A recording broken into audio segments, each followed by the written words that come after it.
All I know is to be no reason. All I know is to be no reason.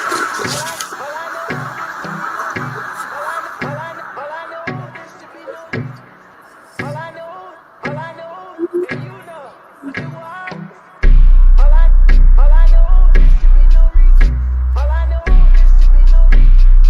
All I know is to be no reason. All I know is to be no reason.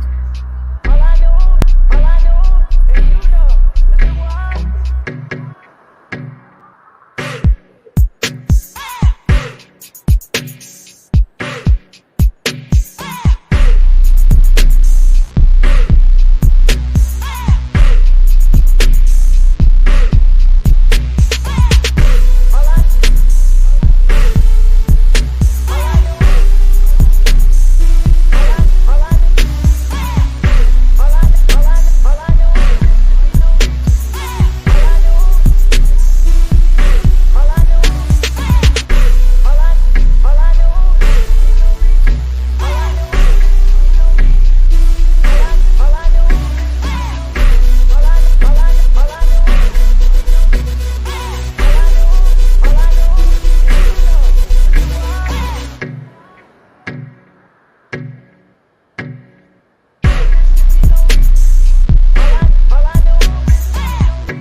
All right, what's going on, Conscious Crew? It is a late night improv stream, and I'm with you guys are probably asleep. Girl, it's almost 2 in the damn morning, and it is still a work day. Nonetheless, okay, we go where the inspiration is. Ready, set, go. Ready, set, go. Ready, set, go. So we want to be revisiting a topic that we tried to discuss a few nights ago that really went all of no damn where. So we're going to start all back over, and we're going to do this live stream in the spirit in which it was meant to be done when I had originally went live about said subject. All right. So before we get into this topic, I need you guys to go ahead and thumbs up the video until it is absolutely stuck. You guys know that thumbing up the video not only helps with YouTube's algorithm, but more importantly, it triggers up YouTube's notification system and is equivalent to you knocking on the digital door of another Conscious Crew member, okay? Despite the fact that they may be in the astral plane somewhere on Elm Street having a nightmare that Freddy Krueger is making even worse than what it already is. But thumbs up anyway, and wake their asses up with a damn thumbs up. Okay? Also, shout out to all of the new subbies. And last but not least, please share the stream out to wherever it is you have digital community, whether that be your YouTube community wall, your Instagram, your Snapchat, your Facebook, the dark side of Twitter, Tumblr, or your personal OF. I don't really give a damn where you lay the link. Just let the boys know that we're allowed live and in color. With no further ado, let's go ahead and push on through. Okay.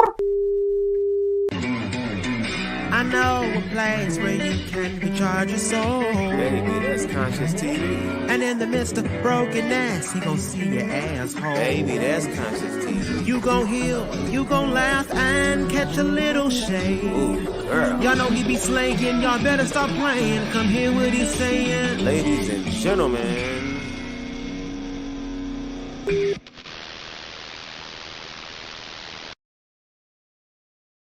All right, let me speak to those of y'all who are in the building. Hey, Shauna, what's going on? Corinthia, hey, Jackie, what's going on? Deshaun, hey, Sin, both of my sins. Hey, TST, what's going on? Demissus, hey, Perry, what's going on? Andre, what's going on? Ian Gardner, hey, y'all. All right, so I don't want to keep you guys long because this is already going to be probably a lengthy, not too lengthy of a live stream to begin with. I do have some of my guests back and some special guests may be joining us as well as this commentary proceeds to give you what you in fact need. What's going on, Juanita? Good morning to everyone. Happy Thursday AM. So you guys know that we tried to have this discussion a few nights ago. And what I wanted to originally do with the discussion is have men speak about the reality of being falsely accused of SA. This is something that we don't hear a lot about for a lot of different reasons. And we know that a lot of time women take up a lot of the space when it comes to sexual assault. There's a big misconception that the only people in this country who are assaulted are women, when that is not the case. There's been a slew of false allegations throughout history made against men of various degrees, walks of life, etc. And the consequences of false SA allegations have been absolutely detrimental and profound on the lives of those who have been falsely accused of SA. Everything from men taking their lives to losing their scholarships, their grants, their jobs, their careers, and just having their lives ultimately obliterated, okay? Even in the happenstance of them being able to exonerate themselves and be vindicated, still leaves this waking stigma on their lives, and ultimately the consequences of being lied on about something so egregious never truly washes away from their reputation, causing a lifelong reputational injury. All right, this is a thing. So what we're going to do is we're going to discuss the current situation that DJ No Academics Fluffy Ass has found himself in, and because there are no facts to land the plane in either direction, we're going to use this situation as a way to segue into speaking about false allegations, the way they're weaponized, why they're weaponized, and possibly what men can do to prevent these things from happening to them, their sons, their friends, etc., especially in a world where people are becoming more and more and more disgruntled. People are going to the extreme in order to hurt people, especially because of the invention of the internet, which is unregulated and is contributing largely to why so many people feel that they can get away with absolute murder, okay? Because you can make these claims, fuck up people's lives, leave all of this stuff in an algorithm, and there be no charge, no accountability ultimately. So this is a subject that you guys are probably going to see become more of a priority as the internet develops, as social media develops. I think a lot of statistics are going to evolve as well around false allegations made against men, just because the internet allows there to be a vehicle now of and where people can spew all types of claims against people, both unfounded and unsubstantiated. So I think there's going to be an increase in slander. There's going to be a increase in wrongful, unlawful ass lies and claims made against people who are going to be left to fend for themselves ultimately. We've already seen that recently as it related to the false allegations made against influencer Von Ray, who was recently vindicated thanks to me and Storm Monroe, because he had been falsely accused by Unwind with Trasher K's ex-employee, Sledgehammer Head. And not only was Von Ray a victim of false SA allegations, but Trasher K herself also falsely accused Storm Monroe of being a pedo, etc. These things were all lies, and thank God that both of these men were able to vindicate themselves. You guys also know that Trasher K has participated in slander and many other damn people, from Larry Reed, who also recently won his lawsuit against his accuser, who ran from the lawsuit, leaving Larry to get a default judgment, because when it's time for that smoke, niggas don't really want no fire, okay? They can't back that ass up and back them claims up in a court that really matters, okay? Which is why, once again, Miss Google is allowing a lot of weird ass people to play on people's tops, all right? You guys also know there's been other allegations. You guys may remember the allegations against rapper Duty Low, okay, by his ex-girlfriend, who utilized, unfortunately, her 5 or 6 year old son, who she claimed Duty Low put screws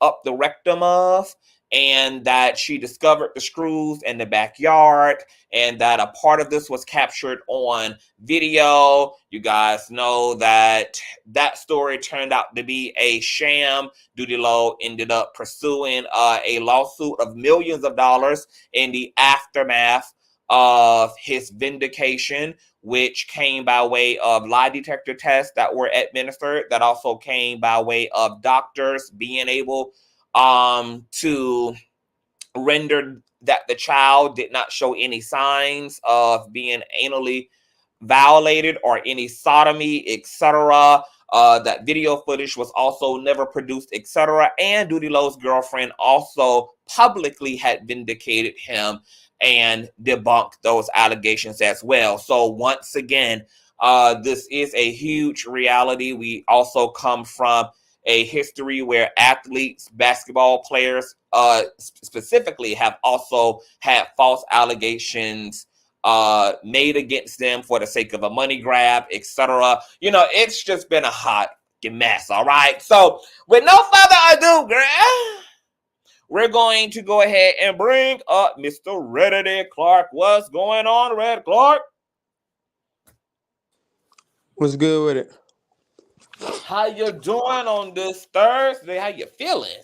I'm feeling good, you know, I'm cooling. Sitting on the Man, are couch you ready cooling, for just listening.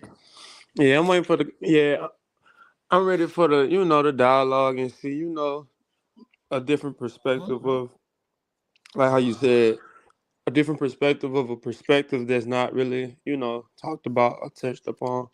Or, if it is any light shed on it, it's not very, a bright light or a spotlight on it. So yeah. Absolutely. Well, tell the folk where they can find you out on these social media streets before we get started, because you got a lot going on as an entrepreneur and as a content creator yourself. Yes, of course. Well, you can find me on Instagram at red__Clark. I do music. I have a clothing brand in which that I run. I paint. I do photography, model, different things like that. So you can find me on Instagram at red__Clark. If you got Facebook, it's just regular Red Clark. And from there, it can be like a funnel. And from just those 2 pages, you can get all of my other content for sure. Period. All right. Now, what I don't feel like, what's going on, Poetic Flacco? Poetic Flacco, hit the link. What's up with it, Flacco? I'm going to drop the link for Poetic Flacco, because I would love to also have him be a part of this discussion as well. Now, what I'm not going to do, you guys, is I'm not going to pull up all of those damn receipts like I did the last time, because really, this conversation is really less about DJ Akademiks situation and more so just about taking the conversation elsewhere. But we are going to talk about the DJ Akademiks debacle. All right. Matter of fact, let me go ahead and bring up an old nasty piece of visual. Go ahead and do that. Let's go ahead and do just that. All right. Bring you guys up to speed a little bit. And I still have my notes from the other night. So I guess I'll refer to those notes. All right. So for those who've been living under a rock and don't know what the hell is going on, Poetic Flacco, the link is also in the stream below. DJ Akademiks recently found himself in a pickle, okay, when he tried to get in front of a story that his disgruntled ex-girlfriend, who he had a very toxic relationship to, tried to threaten to expose a situation that took place back in 2022 at his home. All right. Nobody had knew about this situation. It had not been disclosed, or nor had it been publicized. But as a result of the ex-girlfriend attempting to wave it over DJ Akademiks' head, he decided, you know what? Hold on, I got to sneeze, y'all.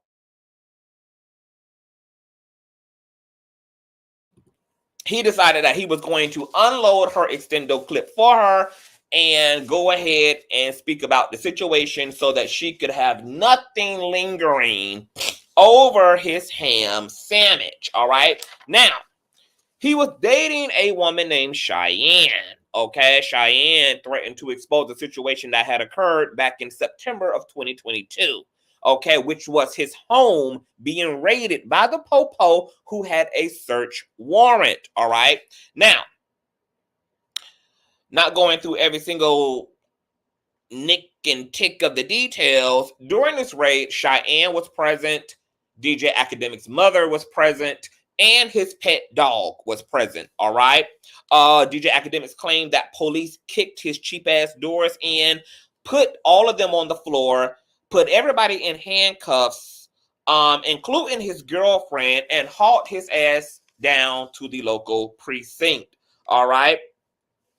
Now, DJ Akademiks claimed that his home was raided and that the popo had search warrants because a woman claimed that she was assaulted by two of his homeboys. All right. Now, let's go back to the day in question where this alleged RAPE happened. Okay, DJ Akademiks tells us that on the day that this allegedly happened, that he had been drinking from morning to night and hanging out with his boys all day, getting absolutely faded. By the time he had got home, he went upstairs and passed out and forgot that at some point during the day that he had set up a little smash session with a chick that he had been cheating on his girlfriend with, and who he had also been sensually involved with for years. That at some point in the day that he had ordered this sneaky link, a Uber to his crib. Everything was already set up. And that at some point, apparently, she had came over to the house. But at this point, he was drunk and in a food coma upstairs in his room. Okay. Now, he claims that at 4 a.m. in the morning, his two friends who were back at the house with him had woke him up to tell him to lock the door behind them because they were about to leave. And they also informed him that the girl that he had invited over was in the other wing of the house in one of his guest bedrooms. Now, he goes to the guest room that she's in, and she, in fact, is there naked, wet, and her weave and sew-in are looking like a sew-out at this damn point. He begins to also narrate that they begin to have a conversation in the kitchen, just started catching up on the day and taking Ozempic shots together. He claims that she told him that her and his boys just hung out and they had a lot of fun. He claims that this ain't make no sense to him because his backyard looked at a damn fool. It looked like Hurricane Katrina had came pouring through the backyard. So he goes to his surveillance the next day and he alleges that she was getting a train ran on her by the pool via two of his homeboys. He claims that he was offended and he was shocked because he didn't think that she was that type of lady, despite the fact that, according to him, she was the type of lady who was helping him to cheat on his then girlfriend. But he was, for whatever reason, shocked that she was this alleged type of lady, or old floozy, according to DJ Akademiks. All right. Now, he claimed that he started playing mind games with her now that he hadn't seen the footage, because she hadn't said or really confessed up to what had happened in the backyard poolside. So he asked her, did everything she did last night, did she approve of? And was she cool with it? And she said, yeah, allegedly. Now, at some point, he finally tells her that he got her getting ran down on candid camera. And this is when the story gets rather interesting, okay? He claims that she said, first, they only had fun. Then when he informed her that he had the whole ordeal on camera, she then changed the story and claimed that she only twerked naked for them, but that nothing happened. There was no penetration.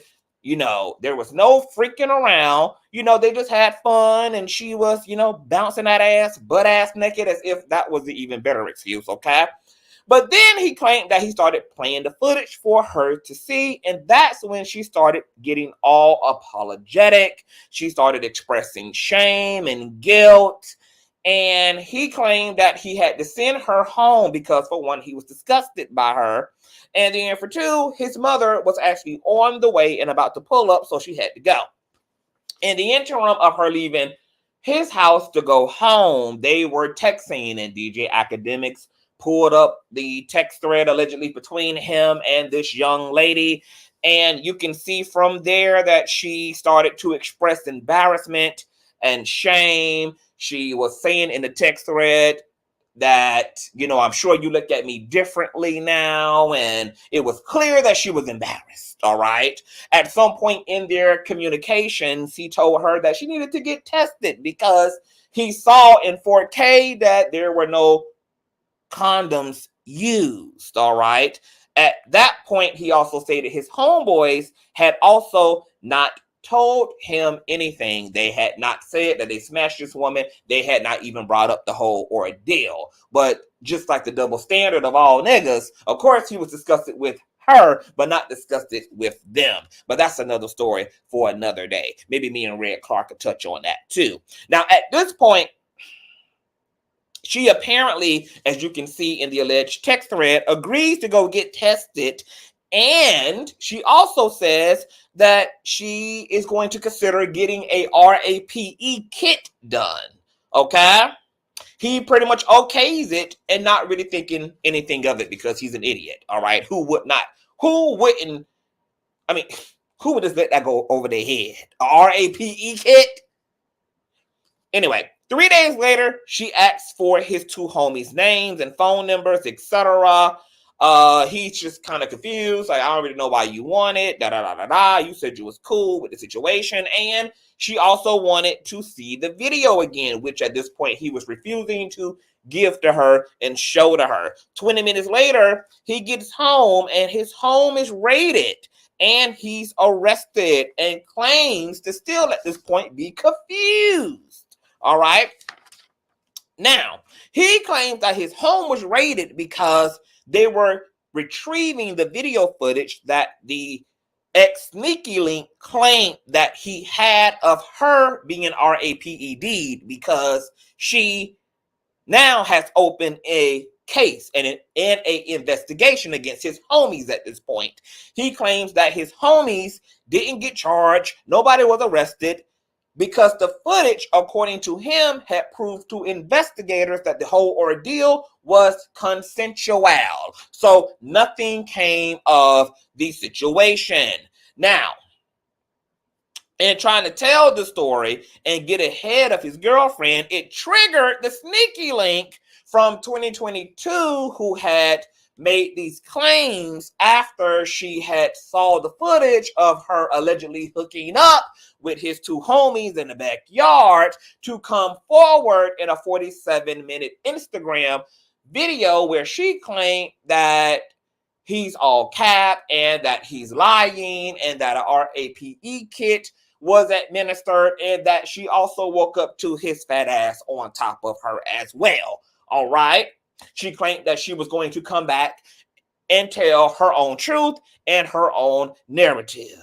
Now, he claims that the ex who been spraying him all in the public, which is why he got up here to tell all of this to begin with, it just ended up being that the sneaky link was a casualty of war because the ex-girlfriend was trying to hold all of this over his head about his house being raided and these allegations against his friends, etc. He also claimed that the ex-girlfriend not only threatened to tell the public about this house raiding that nobody knew about, but that she also had stolen $500,000 from him, had also caught her ass retrieving his money from her safe, which she had access to.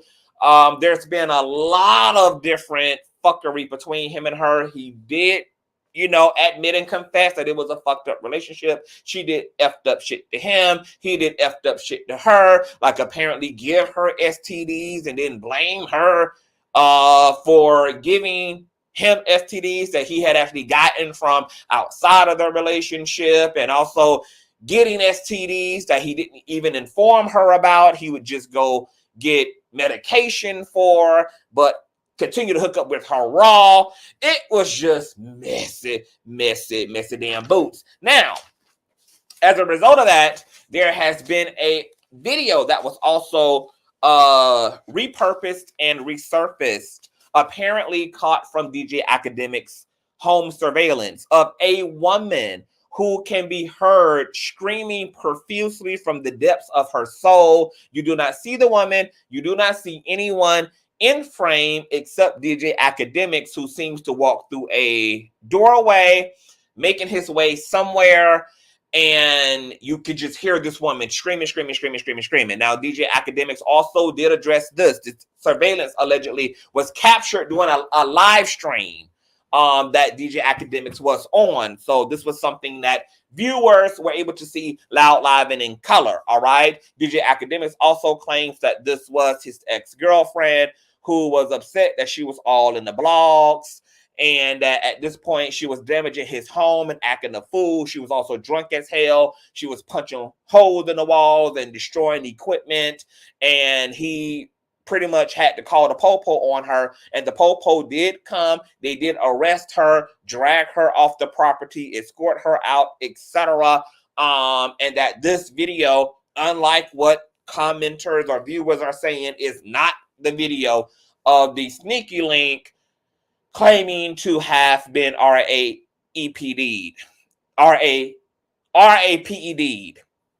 Neither has the sneaky link claimed that this is her streaming for those reasons either. So now we're here. A lot going on. Now, social media seems to be in a frenzy about this whole thing. There are people who have listened to DJ Akademiks explain everything from top to bottom, also with his corroborating evidence. And it makes sense to them, and it looks like to them, in fact, this woman did change her story, and she's just attempting to weaponize the RAPE situation because she was embarrassed, and she didn't feel like there was any other way for her to recover her pride and dignity, other than claiming that she had been great. All right. Then there are others who are saying that they believe the sneaky link, essentially. Okay. So there you have both sides of social media. Red, what do you think about said situation? And Andre, I had asked you a question about who or were you talking about when you said that he's back on his bullshit? Like, who were you talking about in the chat? But Red Clark, what do you think about the situation? Just dealing with DJ Akademiks and his claim, do you believe that the evidence supports DJ Akademiks' innocence inside of the story, or the sneaky link? Well, with the consequence, with the evidence provided right now, in which the DJ Academics has presented, more so corroborates his claims versus her claims. You know, and looking at a perspective of the courts, I mean, it makes sense of for her to try to make these claims, because I mean, you were smashing two guys in which that you didn't know, and a guy in which that you know who you came to see crib, and he caught you red-handed. Hence, the story change after you find out that he knows that you did that. You know that's that's obvious that is what you're doing. You know, and it makes it so. I believe, like one of the comments said, in this case, he's more so a victim. They're both a victim in the sense of being being in the tabloids and being victimized as both parties, but in the sense of the inherent situation, I believe that he's more so a victim than her, being that I believe she's not telling the truth or a full truth. Um, and he having the receipts to validate his claims, somewhat make his story more compelling than hers, you know. And yeah, so that's what I think about it. Woo. Yeah, I'm going to say that, we haven't heard back from the young lady who made these claims. She has yet to come back to quote unquote tell her side. She made claims that she hasn't substantiated yet about a kit done. If there was an investigation, obviously there would be paperwork to substantiate that, etc. She hasn't returned back with that yet. So right now, DJ Akademiks, he has kind of argued his side in a court of public opinion. I'm going to assume that he also felt pretty comfortable doing so because there had already been an investigation into the matter, and they corroborated DJ Akademiks' side based upon the video footage that they allegedly retrieved from his home regarding the incident, etc. So there you have that. Now, before we get into the heavy part of this discussion, going back a little bit, Red. Ugly Yogi, you can hit the link too, bro, if you want to hit the link. DJ Akademiks, something that I found to be interesting is, and this is kind of separate from like the allegations and all of that, is he never questioned his boys at all about any of this. Like all of his smoke was for her. He held her to a standard that he didn't hold them to. He never even questioned them about the ordeal, etc. They were able to just go bounce off into the sunlight. And, it was her who had to deal with being judged, who he was shocked by. He wasn't shocked by his friends, his bros, his homies, and I know obviously being a gay man, but nonetheless a man who still, has been afforded to be in men's spaces. And I know that there's, bros before hoes and bro code and all of that. What do you think about the double standard here? Like, and do you yourself participate in the bro code? Like, break down as a heterosexual man, bros. I mean, in the sense of a double standard, life is full of double standards. Facts. Life isn't fair. Also, but yes, there are double standards in society and in the relationship dynamic of men and women and men and men. So it's like, um, especially if she wasn't the main thing. So sorry to say, but like, it's not really. It's not really like like she's a side like a side sneaky link thing, but they've been however they've been kicking it for 2 years, so it's supposed to be his sneaky link, knowing that she had, he probably knowing that she had that in her, but not thinking that she was gonna go with a move versus the bros. They he's that they're liable or capable of, going a two-man, or if a girl, is throwing it up at both of them, they tag team WWE it, and that probably be a characteristic in which that's not unbeknownst to him. It's just the fact that dang shorty, like, you let them do it though, like, and I don't think it was like, well, one could say that it had an undertone of judgment, but I don't know, was he actually judging her, or was he just in awe that He she was would. saying that he was shocked and he was a little disgusted. Yeah. So like, I think he was a little offended also. He was turned off by Yeah, he was offended. They came through his crib and smashed his chick. He was I'm very familiar with the story. So he was at a party. Man got drunk with him and his peoples. They went to the house. So it's on footage. The man coming to his house, coming upstairs and going to sleep. On the way home from the party, he paid for Uber for a young lady to meet him there. She came to the crib. By the time she got to the crib, he was knocked out. His boys are still up. She wanted to turn up, and things went the way it went. I think he's offended that, I would be offended, you know what I'm saying, if, my peoples didn't have enough respect for me to, leave even if it was a sneaky link, that's my sneaky link, you know what I'm saying? I got 100 pair of sneakers, but if you steal one, I'll kill you, you know what I'm saying? So, you know what I mean? Yeah. Like, he should have, that is his people's a foul for that one, you know So what I'm saying? Ugly, They don't have are no you respect saying for him. that, Yogi, so you're saying that you don't agree with the double standard? You would have been equally upset at everybody involved, the guy, Oh, yeah, I'd friends, have been. and her. Oh yeah, because you're not my people's, B. First of all, you doing something dirty in my crib. You know who I am. You know what I'm saying? My crib ain't the place for that, number one. You know what I'm saying? Number two, it's my joint.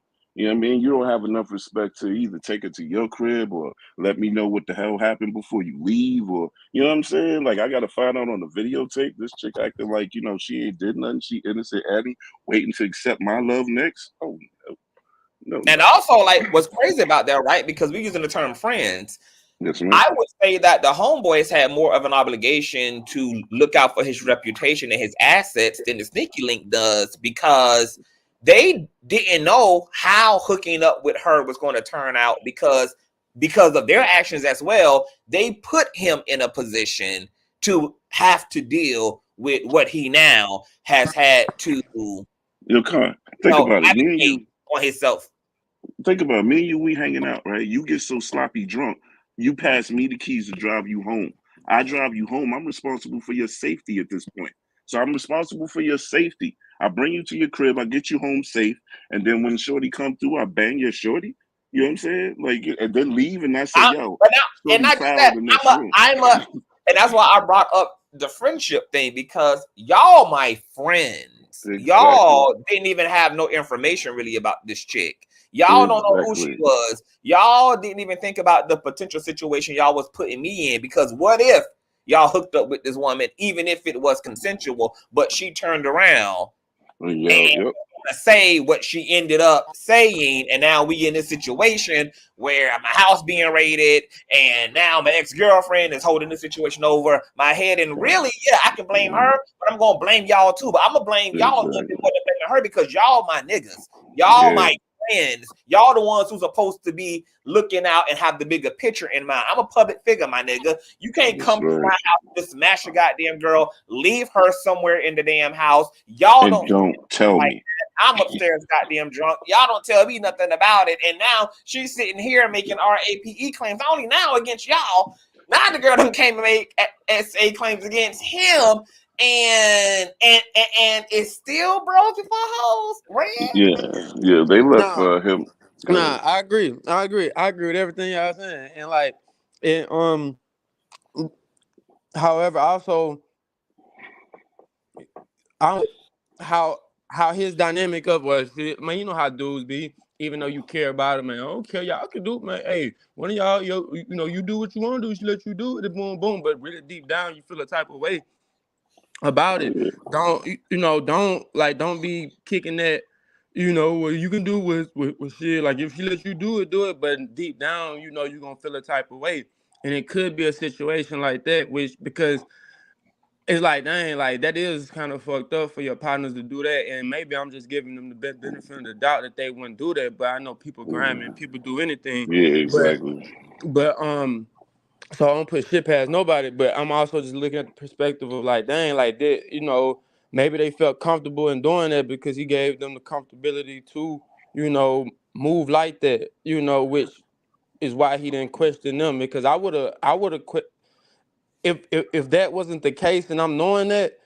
If that wasn't the case, if I already told my partners, like, you know, like it is what it is, and boom, boom, boom, and if I'm coming at them too, cause it's like, son, like what y'all got going though? Like I would have asked them what, you know, what this is first, like, man, like what y'all had going in the back, you know, in the back, son, like, you know, and see was they gonna lie or was they, you know, and did the same thing that I did to her to them, you know, and then because like you said, I'm the breadwinner somewhat, you know, You good? so like, you know, y'all supposed to be protecting the brand. You know, if I fall off, or if you know if they shoot the top down, you know, the everything else gonna crumble. So like, what y'all got going? Like, you know, this. Yeah, what's the respect for the big homie though? You know what I'm saying? What's the big homie respect? First of all, I pass you my keys, B. I can't drive. I'm putting my life in your hands. Then you gonna smash Shorty and then leave her in the crib with me knocked out? But here's Yo, the y'all thing extra about foul, it, B. like You know what I mean? Red Clark had said, DJ Academics, because he don't love himself, he don't like himself, and he's an ignorant buffoon. He created an atmosphere where these were the dynamics and these were the rules of engagement. And even with him looking back in retrospect to a situation that took place 2022, he still had no smoke and still don't know no better because he still applied no pressure and responsibility on himself, nor did he apply any responsibility on his homies. Yo, he went Because hard now on this is Diddy. a 2023 end of the year situation. So he done had a year and a half to filter this through, to extract some wisdom from the situation, to straighten up a little bit. But yet, still, he had no smoke for his niggas. It was still all about pretty much this girl being pressed and embarrassed and him being disgusted with her and turned off by her and shocked by her, and there was just no heat from the niggas. And it's just really unfortunate that niggas be out here sabotaging themselves like this and can get this far in life and still lack decorum and wisdom and enlightenment. Because my nigga, even more so than your friends, it's absolutely your job to protect the brand. Bitch, it's yours at the end of the day too. Yeah, your friends, you know, them are your worker bees, and they supposed to look out for you when you're down bad and when you ain't thinking clear and when you ain't in the right state of mind, etc. But it's clear that DJ Academics surrounds himself with people who think just like him and lack just like him. Yeah, he went hard on Diddy, but doesn't that qualify as a party? I'm sorry. Well, as far as it wasn't supposed to be a damn party. It wasn't even supposed to be a damn freak out. It was supposed to be his personal damn freak out. See what I'm saying? He doesn't understand how freak offs really work. You never really plan the freak off, the really good ones anyway, but I digress. Wow. So transitioning from that, let's get into let's talk about another component of this. The meat and potatoes. Yeah, let's start getting into the meat and the potatoes. So essay, this thin line between consent and something else. What are y'all's attitudes at? Because I know like a lot of people go to the bar to look and scout for dick and pussy. Women do it, men do it. You Amen. know, the girls Wow. get together to go out to find dick, and the niggas are getting together to go out to find puss. But with people being able to, with this issue of liquor, drugs, altered states of consciousness, and intent versus this blurry middle ground between I ain't really say I wanted to have sex, but maybe I allowed sex, or because I'm sure that everybody here is clear about what RAPE is, but this like Absolutely. middle ground between what in this era now where we are talking about consent, in this era where the girl who was twerking on you on the dance floor is not necessarily the same girl that you can just entitle yourself to touch on once y'all leave the club and y'all sit in the parking lot and think you can go and grab her ass. Amen. You know, now that people are practicing a lot more agency and practicing a lot more autonomy, what are y'all's attitudes, starting with Clark, about fishing for women, and particularly dealing with women who may have already had some alcohol in them or who may be visibly high, etc., as it relates to engaging in sex? Me personally, I carry around a personal sobriety test. So I know that's with that being right. with that being with I that know being that's said, fucking right. could you blow into this, please, ma'am? But no, but no, actually in real life, I just don't, I'm very cognizant of when I'm going to these places of, like social cues in which that, well, for one, I don't primarily go to these places looking for that or looking for the one night thing. Like if that happens, it just happens. But whenever that happens, it's not because I intended for it to happen, if that makes sense. So but I say all that to say, like, if I noticeably know a girl is been drinking or inebriated, or in any type of way, that's where that initial dialogue comes from. Of, if I meet her at the bar, and I can smell that she's been drinking, that's a social cue of she's been drinking. Or if we're talking about something and she's kind of slurring her words, or that's the cue of, all right, like, maybe I can get her number, but I got to get out of there. I can't really associate or go any further, because I don't want you to be like, oh, like, He last took night I was advantage of feeling me. it.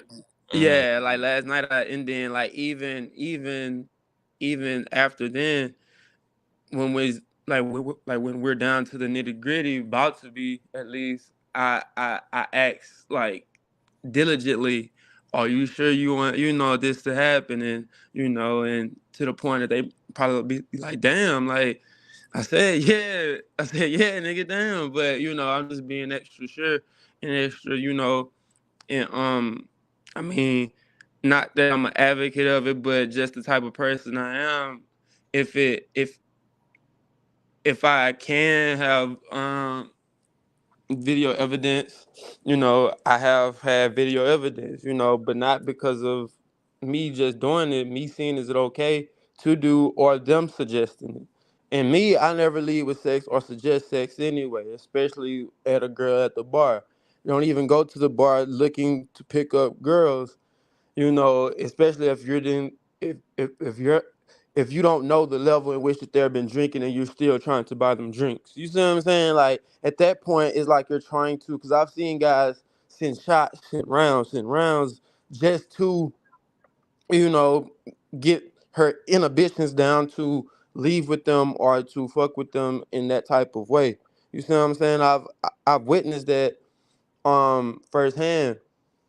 And so me personally, I just pray for discernment of knowing if this woman, you know, ready to do this or not, or is she capable in her right mind to do this or not? And if not, I don't harp on it. Hey, maybe another day. You know, I'm glad I met you this night, so maybe we can converse more while you're sober and see do you feel the same way. You know, and then we carry on. But I don't really go to those places looking for that anyway because of shit like this. You know, Yeah. shit. Okay.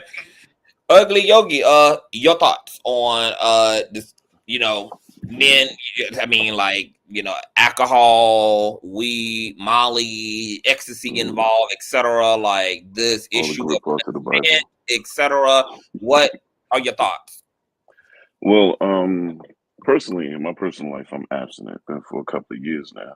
So the last time I was out there hucking and bucking, this wasn't really an issue. But um, you know, the homies tell me that there are apps that the consent apps, form apps, you know, that you know you have somebody sign or whatever. You can always do a consent thing on your phone, like I such and such agree to handle these. You know what I'm saying? Or you know, you could just be very, very safe and put the whole thing on tape. Those are my three suggestions. So yeah, that's the way I would handle it. You know, should I get back out there and moving forward, express consent. I stay away from alcohol dates anyway because you know you don't know how somebody hold their liquor until you know what I'm saying. So I don't want that to be you know what I'm saying. I don't want to get around you when you start tripping because that's the total turn off for me. Oh, But otherwise, yeah, man, you know, videotape it if it go down quickly, and you know, get permission, you know, on the way to the hotel, and use a rubber, people. that's what I'm hearing from both of you guys. I like the whole idea of a personal sobriety test being administered. Y'all better have those test kits on site. But yeah, I like that the idea of consent because I was going to say that too. Like I'm glad that there are consent apps, etc. Utilize those things, man, in this day and motherfucking era, okay? Because people get in a Dang. feelings. People, you know, all type of crimes are committed as it relates to crimes of passion that people say and allege and commit all type of violations against people when they're heartbroken, when they've been picked over, when they're not picked again. So men, it's going to be up to y'all to protect yourself and to govern yourself accordingly. I like what Red Clark said about staying away and what Yogi said about staying away from liquor induced women. If you can see that somebody is visibly not in their right mind, you can smell the liquor on their breath, you can see that their coordination is off, etc. Please, like find you a sober woman to hook up with. At the end of the day, no amount of pussy, no type of pussy is worth ultimately putting yourself in a situation that right now is not going to end up in your favor. It's just not going to Amen. end up in your favor. Okay. Now, with that being said, I concur. what's interesting about also false SA and even the issue of consent, these statistics right now that make up more women as it relates to victims of assault of all kind, I feel like could easily escalate and level out if men also begin to report violation of this kind too. Because contrary to popular belief, women are just as hands-on as men are. For You ain't example, never I don't lie. go into no details. I ain't gonna go into the situation itself, but I was recently at an event and there were people who knew me from the internet, and there were loads of women admirers who, because they feel comfortable with me, because they feel they know me, because, you know, I'm their favorite content creator, were grabbing my ass, slapping my ass, touching my ass, patting me on the ass. But because we men and we've been socialized a certain way, in men's community, those things are going to be received as compliments. And most men's egos are boosted when women, are very open about their interests, are very complimentary of you, whether they are doing that verbally or they're doing that visibly. But imagine what the pose would look like if men also started holding women accountable for things that men don't hold women accountable for. What if men started reporting, that they've been sexually harassed? That they, what if I had reported? Because technically, what happened to me falls within sexual harassment. Yeah. Nobody consented to touching on my buttocks. Nobody asked me permission. People just entitled themselves to touch me. That's right. What have y'all had experiences of women entitling themselves to your body? Being out in public, being at a festival, at a concert, at a bar, etc., having your crotch grabbed, or women touch you inappropriately or say inappropriate things to you. Clark, have you had any? I would imagine, as in shape as you is, I would imagine that sexual harassment happens daily. Yeah, like it's a like women are crazy, in a sense of like, man, if it was just like how you just said, like if that's pressed if I was a woman in some of the like arbitrary or subtle things that women do that would be considered as sexual harassment, it would be yeah, like the numbers of it'll be skewed, so yeah, like I've had situations that just just let's say with women and that I've trained, personal trained, making, comments in which that is suggestive, or, touch certain body parts in a way of like, boom, like dang, even let's say like older women, like me work, like I go to Planet Fitness and work at Planet Fitness, so it's some older women in there when. Okay, you back on red. You got kicked out for a split second there, but you're back. Can you hear me? Yeah, Okay, you were talking about the older women. Oh yeah, like the older women at Planet Fitness, they'll make suggestive comments and like kind of try to coerce, in a way of like as if I was a woman and like trying to bribe, like you've all like you're always here, do you need somewhere to stay? You can come stay with me, and I'm like, dang, like if that was a man, an older man saying it like a young woman, it'll be like, bro, what the hell is you on, and trying to slip money and like just touching me on my back and on my, it's like, dang, man, I'm like, so yeah, like that's the thing. But being that I'm a man is not as, and maybe I don't look at It's it. not supposed to. You're taught that it's not supposed to be something that makes you uncomfortable. Like like that's what I was gonna say. I was gonna say, maybe I'm conditioned to think or to believe like it's not a big deal, or it doesn't supposed to be a big deal. But if we zoom out from a macro perspective and look at all of it as what it is It's the same inherently, that's the initial energy signature of what it is. So it's the same thing. So yeah, like to answer your question wholeheartedly, yeah, like I've experienced that, and just now, and also like in subtle ways, just growing up, always being who I am. So yeah. Yogi, your experience with being touched without consent, being Yeah. So I think this summer when you did it live this summer, and we spoke, and I was talking about how Like females would just walk up and just like I was in New York and I was females just grab your meats. You know what I'm saying? Like, I felt violated at the time because it was like she did it all rough and it kind of hurt. You know what I'm saying? So it was like, oh, woman, like, you know what I'm saying? And, that's not only because it hurt, but you know what I'm saying? It was like, whoa, lady, I don't know you. You know what I'm saying?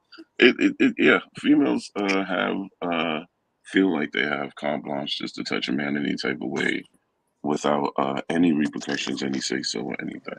Period. I remember Christian Keys had said in his viral video that there was a female actress on set who just grabbed him by the meat. Then like have no concept of where to touch, grab it. You know what I'm saying? Like, don't do that.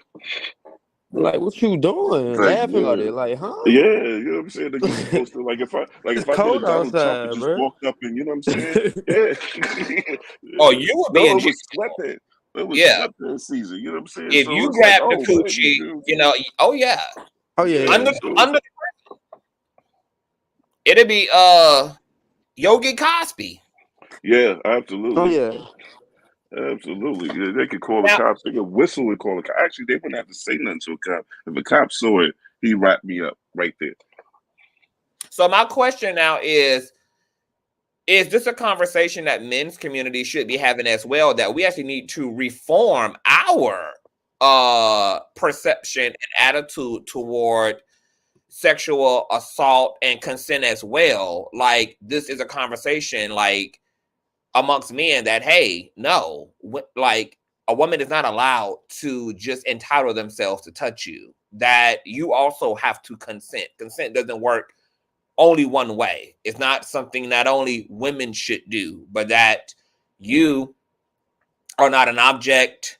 Someone can't just come and grab your ass or grab your meat or grab your pets or say inappropriate things to you, and that those things should also be handled the way that women are also now handling men who are inappropriate, who entitle themselves, etc. What do y'all say as men? Like, should it, because I feel like this should be a bigger conversation than what it is, because as I was listening to Clark, I didn't realize even why. I realized that looking back on the situation that I was telling y'all about, how I was at an event and I was also groped and essentially molested by women, etc. That even though I'm a gay man and I don't date women, etc. What was interesting in terms of like why I didn't say anything and I didn't confront anything is because of two socializations. One, as a gay man, I'm socialized in a unconscious way to be a token or a pocketbook to women. So I'm used to being seen as an accessory rather than an equal. So when women are being women around me, that socialization hides or censors certain behavior that in another world would be objected to if the rules of engagement were very different. I would probably feel a lot like how women feel when they're in a room full of men who are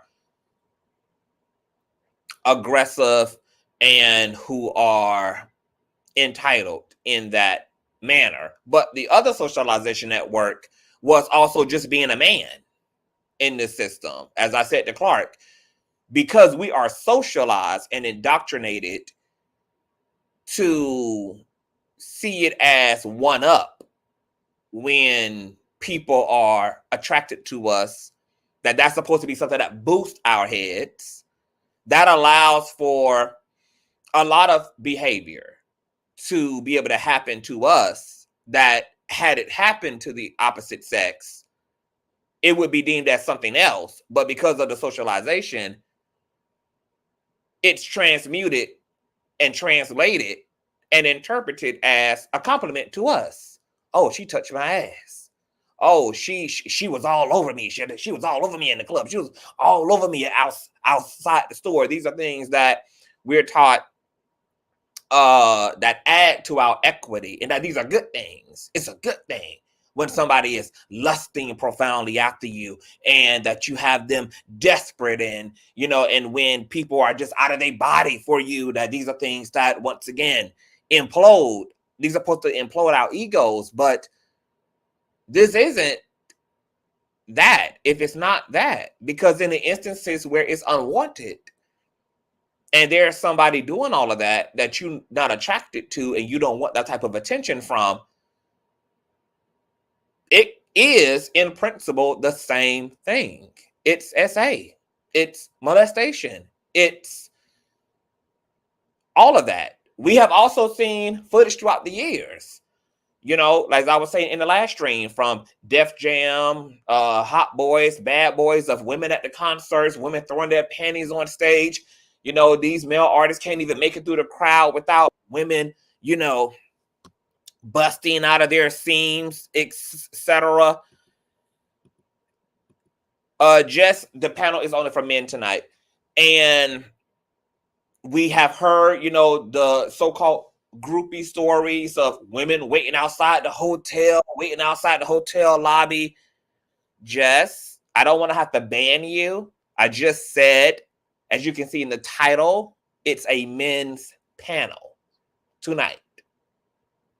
We've seen the footage of women aggressively throwing themselves. Now I'm just going to ban you so that you can't even get into the green room. Goodbye. See? An aggressive ass motherfucker. You see how I had to tell you. I laid out the disclaimer in the beginning of the video. I have it in the title in all caps, men unpack false allegations. I done said and articulated, being nice, that it's a man's panel tonight. And here it is. Can't take no for a damn answer. The irony of it all. Why should I have had to ban her from the damn studio? I shouldn't have had to do that. Anyway, so we have seen the footage of, you know, women aggressively also pursuing men, etc. But once again, because the world that men and women live in and the way in which men or women are taught to exist in the world and the way they're taught to be in the world, we're all in the same world, but we're being taught to interpret that world very differently as men and as women.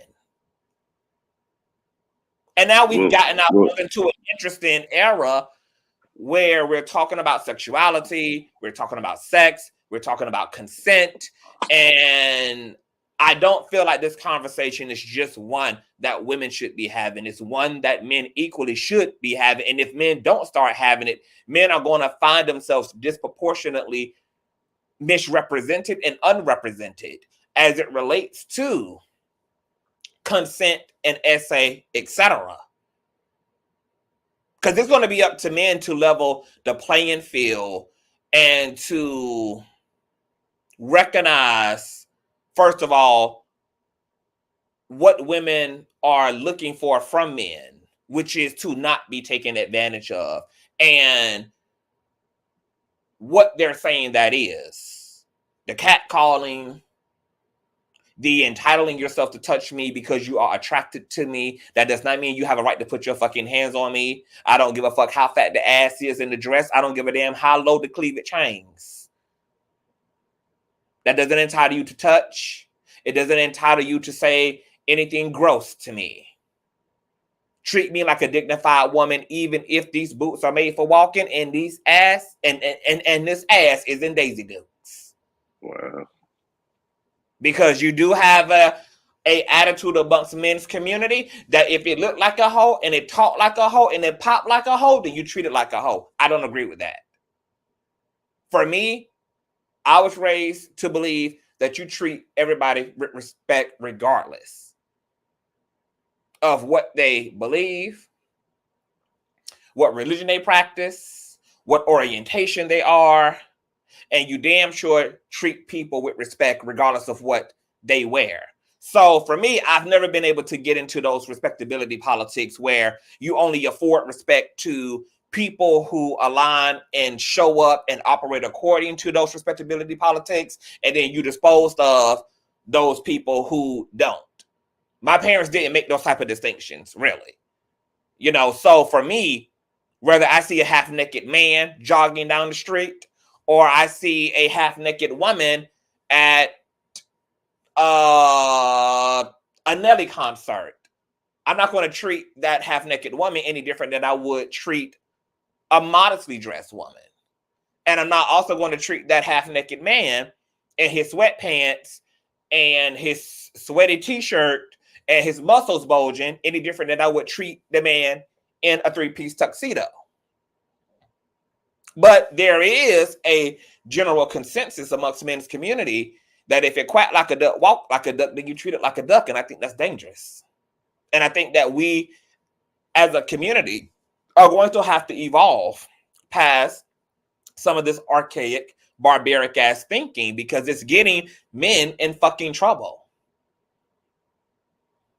Especially in a day and age where we're trying to intentionally make spaces safer for people and for everyone.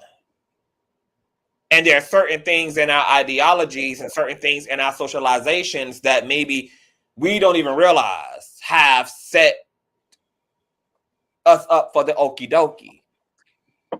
And not becoming lucid and increasing our self-awareness and not reading the temperature of the culture is going to continue to put men in fucked up predicaments. It doesn't matter what was okay in the 80s. It don't matter what was okay in the 70s. It don't matter what was okay in the early 2000s. It doesn't matter. We're living in a different time now. And if men don't get their fucking shit together, men are going to be on the receiving end of a whole lot of shit that they ain't ready for. That their lives ain't ready for, their pockets ain't ready for. I agree with that. Health ain't ready for. I got a question, like what can a man do? Because here's the, I know at my job if I say something, if a woman at my job harasses me and I say something, I know for a fact it will not be taken at the same level that it would be if the roles were reversed on me.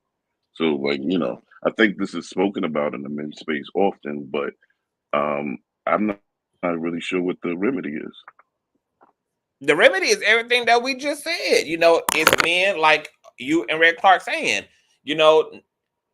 not looking for, not preying on women who you can see don't have the wherewithal to make sound, lucid decisions, for one. So stay away from the drunk dates, as you said. Stay away from the women at the bar. Stay away from those you can see. You can smell the liquor on their breath, etc. These consent apps, these consent forms, recording, the incident just in goddamn case. There's all these provisions that can be made, coupled with what I'm saying about reading the room. Like, this is the temperature. So if you see what men are going down for and you don't want to fall in line with that because you just feel like, oh, people doing the most, and people asking for too much, and it's just like, okay, you can have all the excuses you want. Don't ask then. Don't consent. Well, quick reference back to the act case real quick. Quick reference back to the act case real quick. Was the chick even drunk? I don't know, because now, I don't think she was drunk. We done went past that. I don't even want to go back. Sorry. Okay, my bad. Yeah, we was only using that to have all of this conversation. Copy. Okay. Set it off. I got the springboard. My bad. Well, Reckless, welcome to the platform. What are your thoughts about men and consent, and do men need to reform their thinking as well? Because we have not been taught to see groping and women being entitled to our bodies and dealing with us in inappropriate ways as even inappropriate. Is that a conversation you feel men need to start having, and we need to start changing our perception of things as well? Because with this conversation of consent, etc., men in reality are also being subjected to the same hypersexualized behavior, but we're just not interpreted to see that as a wrong. Hell yeah. I'm gonna say it like this. Well, basically what I'm about to say is basically about to reiterate everything that was literally just said. Yes, the we need to restructure and we need to restructure the way that we think and the way that we interpret things because um like you said earlier, in principle, it's all the same. Like I have a very similar story in terms of you conscious where I was groped and I was touched on by women and stuff. And I guess at the time, because we was having a good time with it, I didn't take offense by it. But however, that's also like you said earlier, it all comes down to the socialization and the way that quote unquote we're programmed to interpret certain actions or certain things that make that may happen to us, and also depending upon the said person as well. So yes, restructuring the mind is going to be the most definitely the first step. Yes, I do agree with that. I'm Okay, keep my Mhm. I continue on. Oh no, I'm trying to keep my answer short. You got to keep it short. Like Mhm. unpack it if you. I mean, if it's more to give. No, that's really it because you guys kind of already went over everything in terms of that. Yes, I think I do believe that restructuring the way that we bring, the way that we think, can most definitely be a huge first step. And I do agree. And before because I'll try to get up here earlier, but I was get out of the shower. I was going to talk about the consenting apps, but someone already had brought it up because I do remember a case where there was a football player and he had sexual intercourse with this girl from his school, but the girl had claimed that he had SA'd her, but what saved him is that he had a consenting application. See, And boom. so it saved him his opportunity, his It's cool. career, because he was about to go pro, everything. So it really did come in handy in the end. So yes. Wow. Mm-hmm. Wow. See, man, those Man. those consent forms, get them motherfuckers in order, baby. Now, let me ask y'all, because you know me and Reckless are same gender loving men. Yogi and Red, y'all are the heterosexuals on the platform. Do y'all even want the dynamics to change? Do y'all enjoy women touching on you? Do you enjoy the intention? Do you even want the tides to change? Here come the lies. um, well, I'll say this. I'll say like Reckless made a good point of when he specifically like said like who it is, who the person is, and I feel like that's somewhat for both parties, somewhat because um let's say somebody finds someone attractive and they do the same thing that they find someone less attractive, then it gets more nuanced in the sense of then they'll be more likely to maybe classify it as something inappropriate versus the person in which that they find, let's say, quote unquote attractive. So like that's just an idea of that. But also too, I believe like I'm not one to be fiend out for women in the validation or the verification of women that find me attractive or whatever. So me, I'm okay with changing the idea because I'm gonna be me regardless and attract what I attract regardless. But I feel like maybe for some dudes that doesn't have that, let's say, luxury of that, and when it does happen, it's something that they wouldn't like to change because it's like, dang, like this all this because like how you said like the celebrity, they're always getting groped on and touched on, so it probably be more annoying to them versus the regular guy that doesn't get that normally. You see what I'm saying? And that'll be a reason for it not to be changed because the majority of guys probably even have said problem. Only those guys that women are vying for have that problem. So I mean that could also be another perspective to look at it as well. Like another layer. But inherently, I believe it'll be good to just change the narrative due Mm. to all the standards of like how you said a guy see a woman dressed like a type way and she's automatically treated a certain type of way. I mean, you shouldn't automatically treat her a certain type of way. You just should be aware of the notion, but also just treat that person with respect. So if they put themselves in that category, you already know, well, you already knew, well, maybe, well, my notion was right, but that doesn't validate that every person is like that, You see what I'm saying? Because Oh, the I like person what you're just like saying. the nun can be the slut, and the Allow slut the can be the allow the person's behavior and then to determine who they are. Yeah. yeah, yeah. So and also for the guy, the guy, like you said, dressed in the gray sweatpants, is going to run errands. But he's being groped at versus the guy with the suit. He probably wants to be groped at. You see what I'm saying? So it's just treating everybody with the mutual respect. Like it's just treating everybody with the mutual respect, and then let people put themselves in the category in which that they belong. Versus trying to you know assert yourself into something. You understand what I'm saying? Like, don't I do. be grabbing on me. Because You don't know if I'm that's easy for digging me. you like that.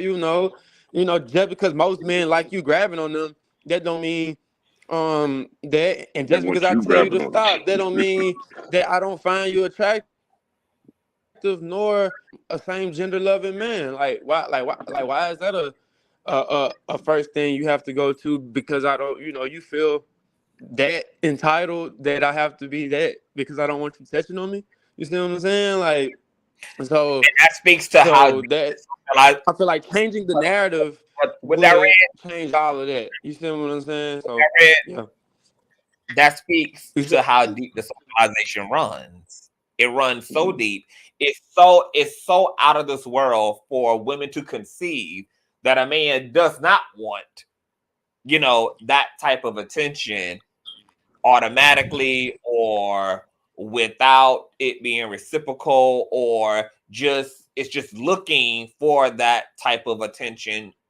It, generally speaking, it's such an absurd notion because of how deep men and women are socialized so far away from each other. Like I said, we're all living in the same world, but we're living according to different rules because of the socialization and some of the side effects of how different the worlds are that are given to both men and women are now really catching up to both men and women's community, which is why it is really, really, really important. I mean, everything that you're saying is correct, and I agree with it. Now, in taking the conversation just a little bit deeper,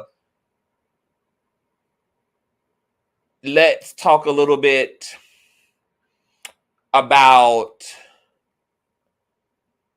social cues as it relates to sex. So I remember there was a situation, I forgot exactly the guy. I think he's a I don't know if he's well known, but I think he's a politician or an anchor or he's somebody. But you guys might be familiar with the story. There was a situation where a woman had claimed SA, I guess, even though they had never gotten to sex, but I think they had kind of been courting maybe a little bit. She had came over to his place. They had beginning to get a little frisky. It got really hot and heavy. At some point, she, I guess, expressed in some way, shape, or form that, she wasn't quite ready for that at that point. I guess he continued to, live in the moment, entitle himself to the moment. And then eventually she had to kind of take a more aggressive stance, to kind of break up the trance that he was in. And then she left, and I think she reported this incident, and then it became a whole, thing around SA and consent as well. Men oftentimes will say or feel like they don't have the ability to stop once they get going. If y'all are hot and heavy with a woman, things are getting steamy, your tongue kissing, your clothes are coming off, you're feeling in places that you wouldn't feel on in public, and things are going down, and then a woman says, or she shows a sign of no. You know, maybe she even says no, or maybe she kind of resists a little bit, but it's kind of still giving in, but it's resisting a little bit. What do those signs mean to y'all? And then in this era of consent, do y'all think it's safe to ignore? Wait, No. what was the question? I'm sorry. Oh My Lord. phone clicked out. I Yeah. can't explain all that again. Basically, I'm Like, asking because there was an incident occurred regarding a man who was getting hot and heavy with the woman he had invited over, whom I think he was kind of courting or whatever. They had kind of been flirting, and she had came over. They got hot and heavy. At some point, she had expressed that she wasn't quite ready for that. He continued to live in the moment, and then she had to take kind of a more aggressive stance to abort the situation.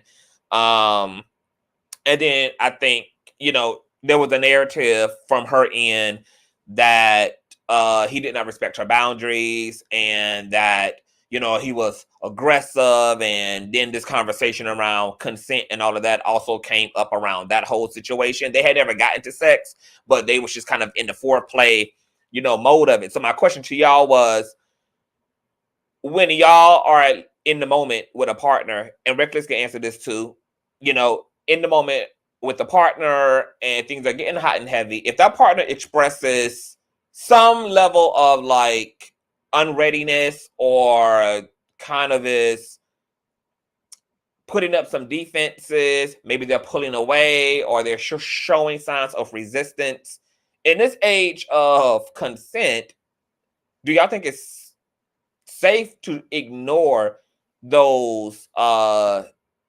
defenses, even if they are subtle defenses? Like maybe somebody's not pushing you all the way off, but they're kind of pulling their head away, but they're still allowing you to kiss all on their neck, but they're kind of got their arms up against your shoulders.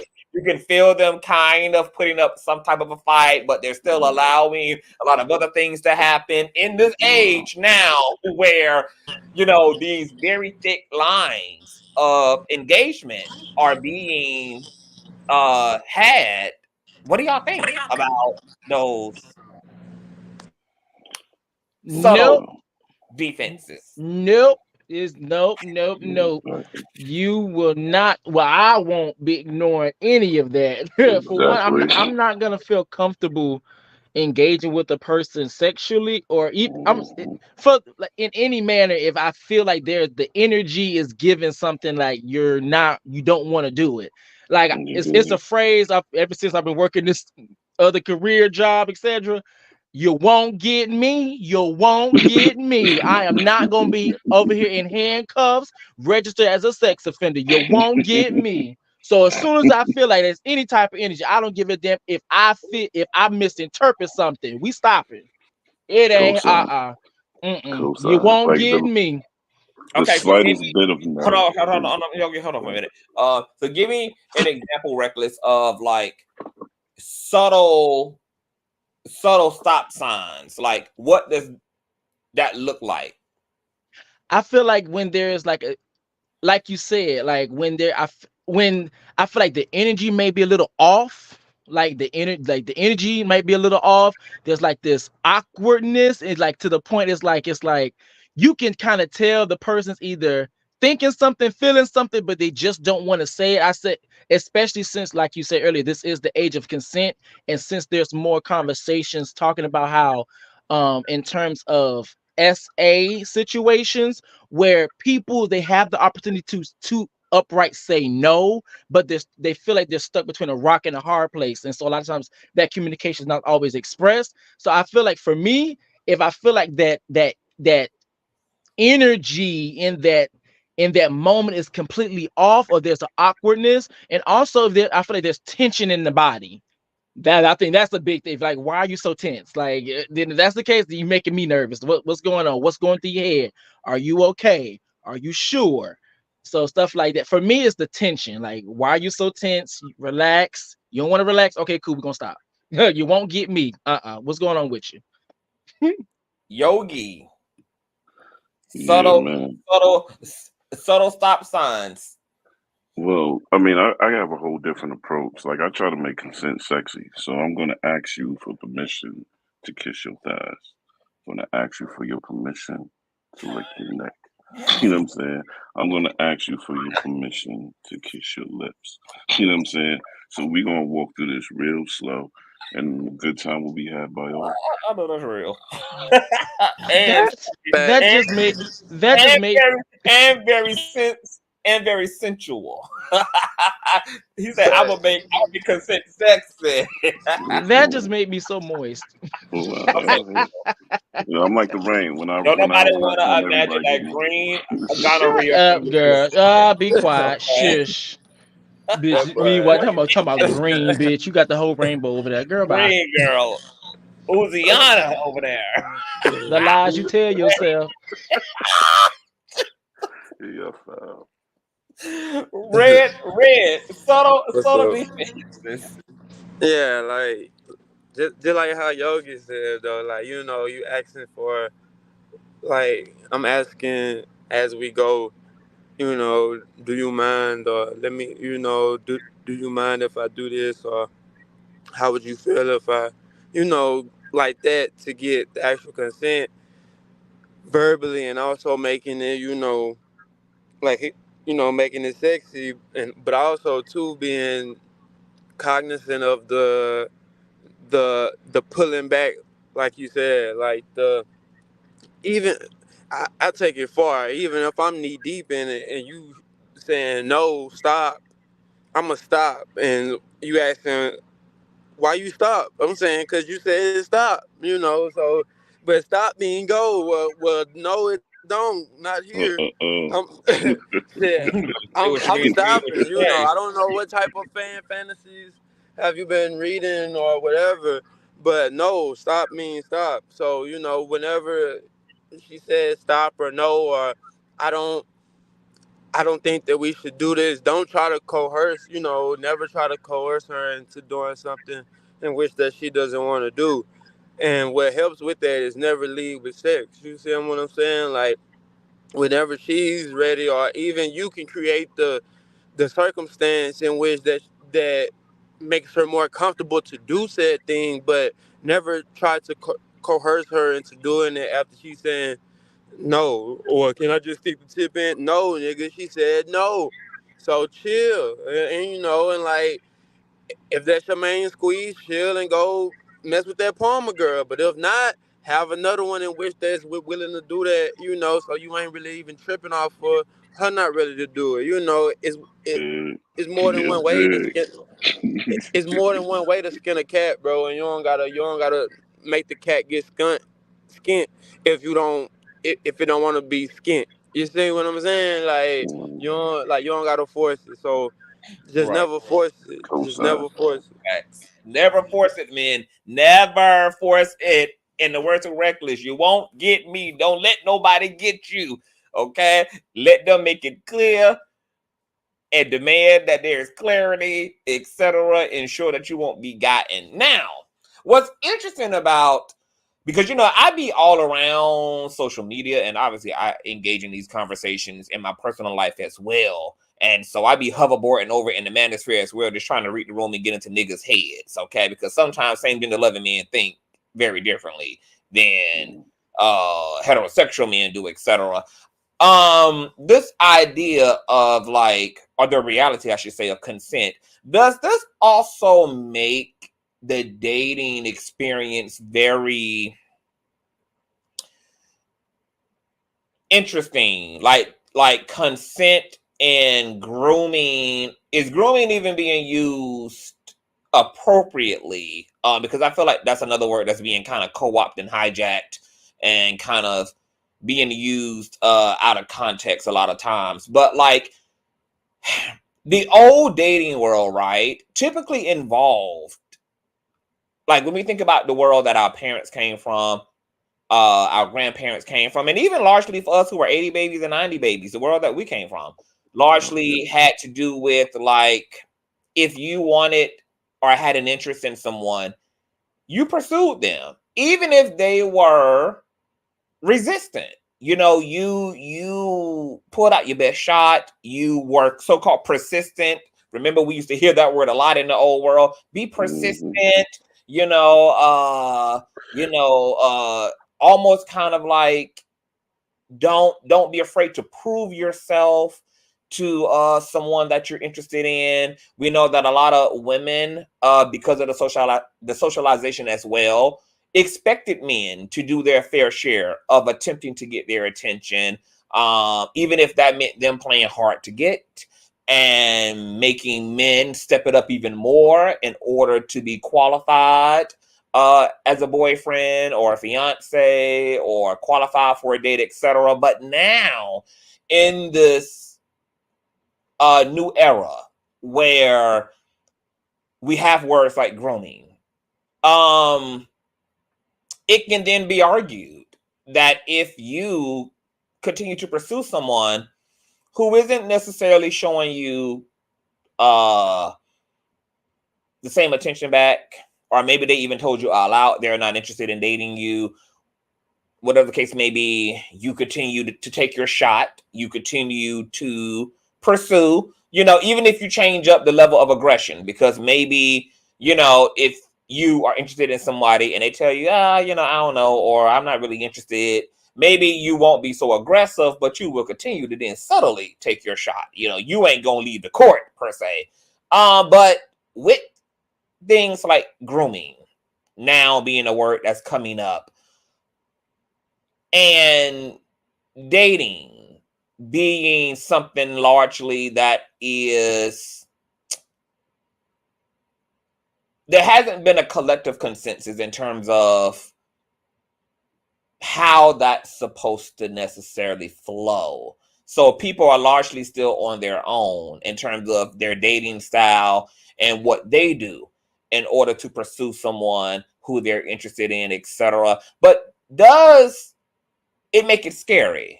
Because you can pursue someone and they turn around and claim that you have attempted to groom them, that you have been harassing them, etc. What do y'all think of the dating dynamics as it relates to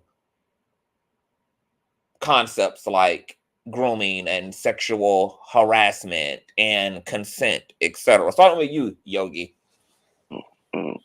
So I'm kind of confused on what grooming is actually.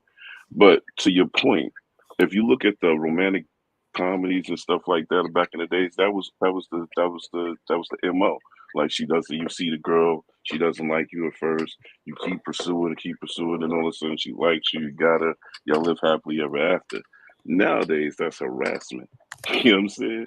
So it's a real line that you got to thread, and I'm not really sure where it is. I mean, part of my abstinence is not knowing where the footing is nowadays. You know what I'm saying? Not knowing, like, if you show interest, if you show too much interest, you're a stalker, you're weird, you're a creep, you're a weirdo.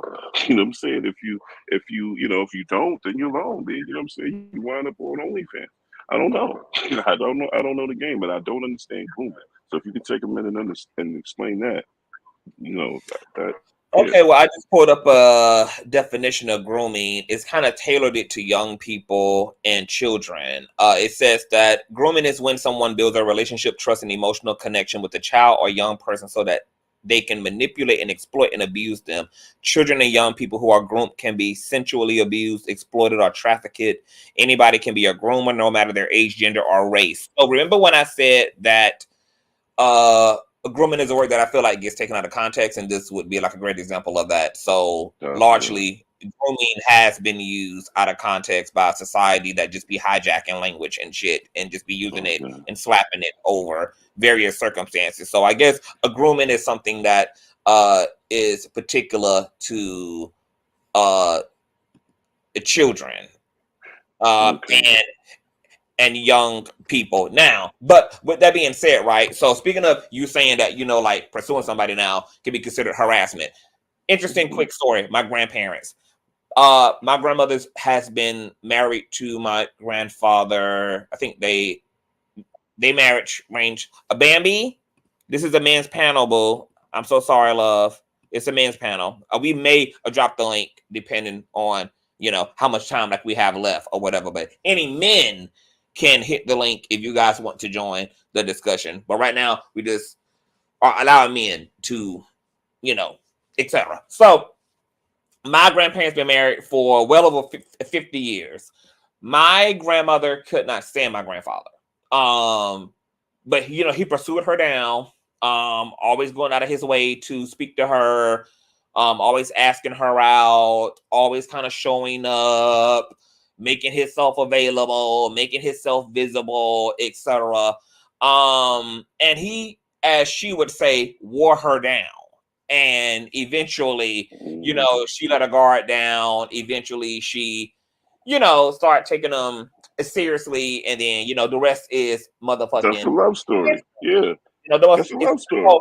so when I talk about the old world versus the new Hmm. world, but with these concepts like grooming and the idea of harassment, etc., or as Red Clark was even saying, which is in extreme circumstance like sex, where somebody is saying, okay, stop or ouch or no or whatever the case may be. But with dating, once again, largely men and women have been socialized to be the beautiful dandelion that is awaiting a picker or a plucker. And men have been expected to be the pursuant. So, but that world is changing, and a lot of the dynamics are changing. Red, what do you think about pursuing someone? Like if you're interested in a woman, are the only signals that you're going to adhere to are like hard no's? Yeah, like, or does she have to give you a subtle no? Like, oh, I'm just not interested. Is that enough for you to just walk away, or what do you think about that? Well, me personally, I'm a type of guy. I don't pursue women that don't give me initial choosing signals in which there may be them looking at me a certain type of way or them putting themselves in closer proximity to me. As far as if we're in an open area and I see that she's moving closer to my area, making it easier for me to approach her, then I'll approach. But as far as me, you know, it only take it only take it only take me approaching you and seeing that you got a certain type of disdain or certain type of like what you want. Like you, I say, excuse me, man, and you hit me with the what you want. Hey, look, never mind. Have a beautiful day, because I don't have time. That's just me personally. I don't have time to try to persuade somebody to fuck with me. You see what I'm saying? So like, and on top, coupled on top of that is like we said, like there's this gray area of what's too much and what's not. I've had a woman, I've expressed my likeness to a woman, and she said, "Well, like you ain't applied no pressure, so how should I know?" But I'm like, "Damn, like what you want me to do? Like come up to your crib and have the boom Mm. box and but then you gonna be like, damn, like damn nigga, how you know where I stay at? You stalking on some crazy shit. Now I'm on your Snapchat reels. Look at this crazy ass nigga, Mhm. boom, boom, boom. So it's Crazy. like, Exactly. you know, so it's like I just pursue women that want to be pursued by me specifically to make it easier for me to, carry on with whatever we got going on, or whatever it may be. Because the water has become very, very murky to the point of, you won't know what she wants you to do. And also too, like I said earlier, it depends on the guy. Like the average Joe Smo guy could be doing the same thing that let's say a Drake is doing, but she'll consider what Drake is doing as, you know, validation of her worth, versus if the other guy was equally pursuing her the same way, whether it's too much or not, it will be looked at as, harassment. So it gets kind of like nuance right there as well. So me, like I said, I just try to keep it simple, and pursue who who making it known that they want to be pursued, and the ones that don't, then I'm not finna try to convince you, Nah. I'm Oh, good. okay. Drake said chicken wings and fries. We don't go on dates. 8 with the 24 says the pressure stuff is wild. Ain't no way I'm doing that. LOL. I feel they hear that in a song and decide to use it. My God, today. Reckless. The dating scene. How do you feel? Like, is there a fine line between like leave a person the fuck alone and you pursuing them against their will, or is it want somebody to give you I ain't interested, leave it at the door? And how do you like to be pursued? Now Reckless is in a transit, so he may be not there at times. He's on mute right now. Okay, so while we waiting on him, I'm going to say that women, y'all hearing this, what this means in this changing world when it comes to like, okay, consent, everybody needs to respect everybody's bodies. Everybody needs to, treat each other with respect and dignity. As the society change, it means that men adapting to that and evolving with that is going to look like you guys giving up on old world dynamics. Men now are going to expect women to say what they mean. So the old world where you thought it was cute to say no and then still thought that that guy you secretly are interested in is going to continue to apply pressure, as Red Clark said, it's not going to happen. For men who are listening to the culture, reading the room, listening to women, evolving with the concept of consent, etc. No, men are going to be taking y'all at face value. So it's no more playing cat and mouse. You're going to fuck around and try to play cute and then end up not getting fucked like you really want to be fucked. So y'all going to have to keep it 100 because men are willing to respect whatever you say it is.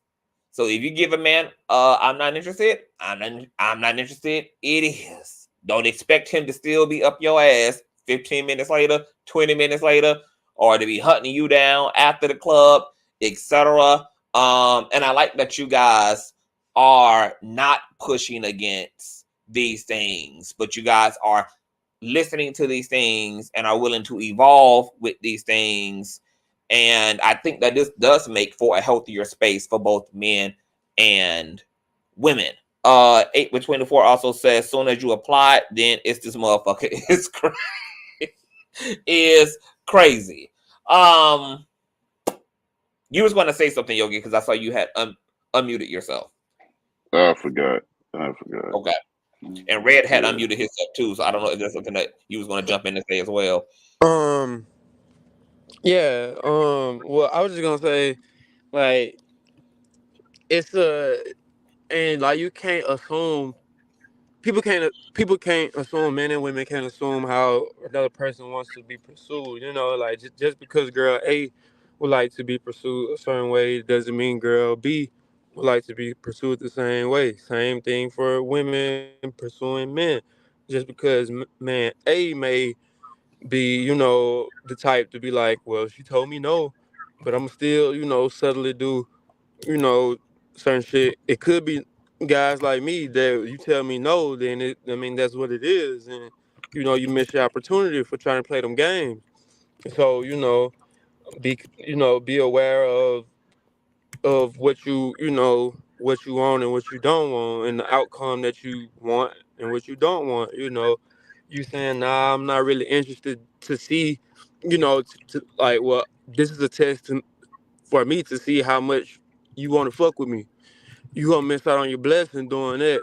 You see what I'm saying? Just keep it straight from the jump, and let things work out how it's supposed to work out. That's all I was gonna say. All right, so let's get a little hot and let's get a little heavy, and then if you guys want me to drop the link, because there are some women who did want to come up and speak to this, you guys are more than welcome, fellas, to green light the link being dropped. But I want to bring up a few things before we do that super quick. NBCnews.com, Stanford University employee charged with making 2 false sensual assault allegations in what the DA called a rare and deeply destructive crime. Jennifer Gries was arrested and accused of lying about being attacked by someone matching the description of a black male co-worker. Oh, here we go with the Emmett Till shit.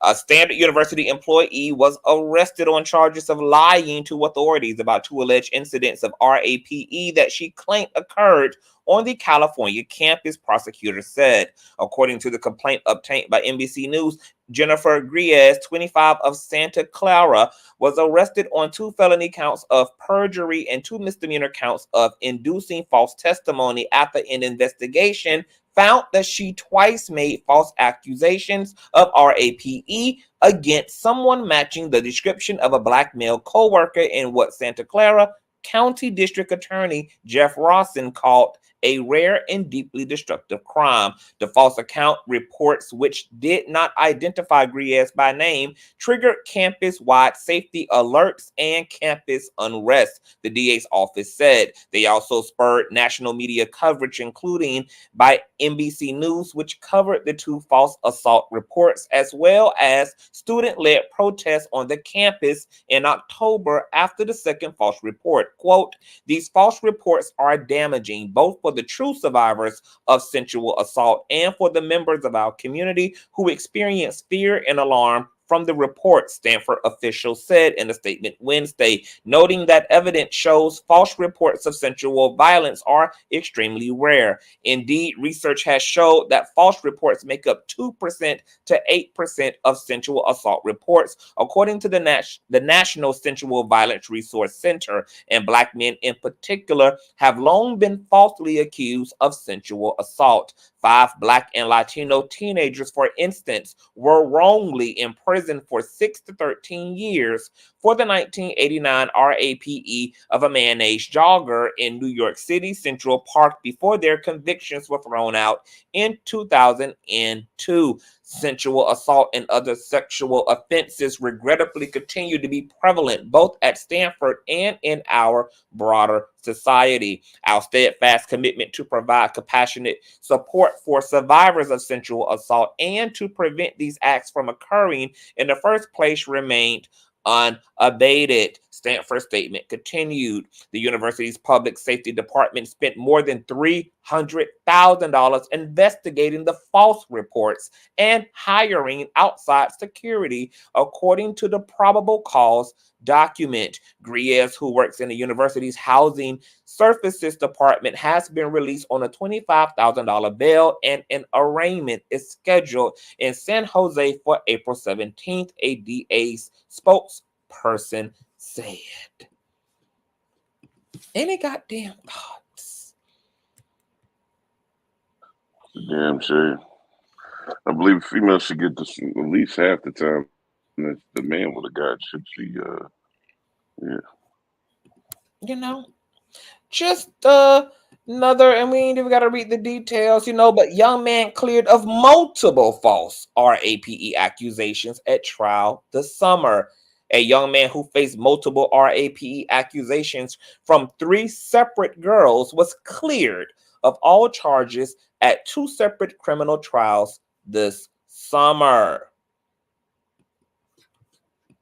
Mr. Christian Suthers, now 23 years old, is attempting to put his life back together after the false accusations placed him behind bars and stripped him of his freedom.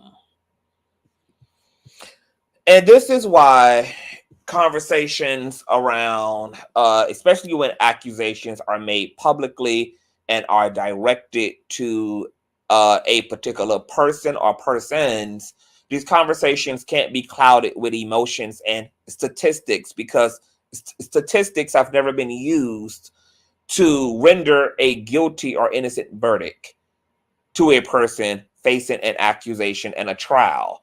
They have to be unpacked based upon the circumstances and the evidence or lack of evidence thereof in those particular individual anecdotal situations. People can say a lot of things, and when people are fed up, when people are frustrated, when people don't like you for whatever reason or another, anything can be claimed against anybody.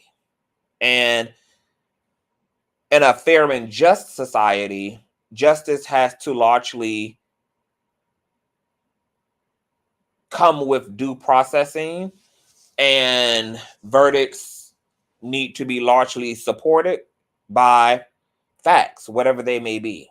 Facts that either exonerate the accused or that end up punishing and finding the accused guilty. As I stated earlier in this conversation, if it wasn't for the way that men have been socialized to look at sexual advancement from women,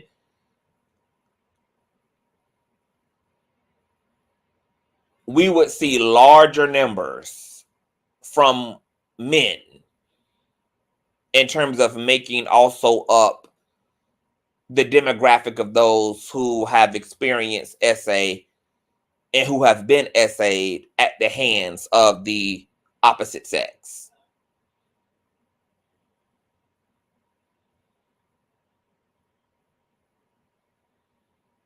Anything else you guys want to say before we drop the link? And would you guys like to drop the link and Yeah, we invite can drop everybody the in the link. club?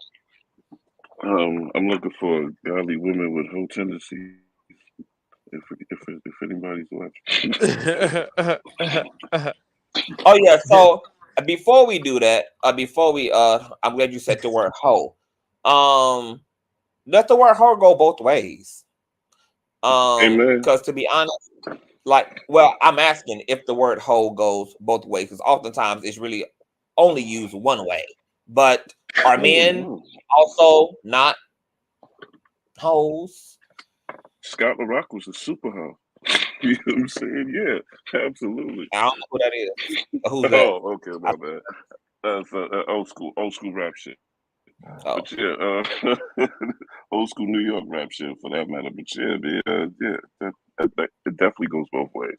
I think and I know in my circle we use it. So there you go, dude's a hoe. You know what I'm saying? He go with anything. He like black. He go with anything. Or cranberry. Yeah, yeah, I believe. I mean, yeah, like it could be used as the same thing. You know, men being called hoes and women being called also hoes. Um, However, I I can see the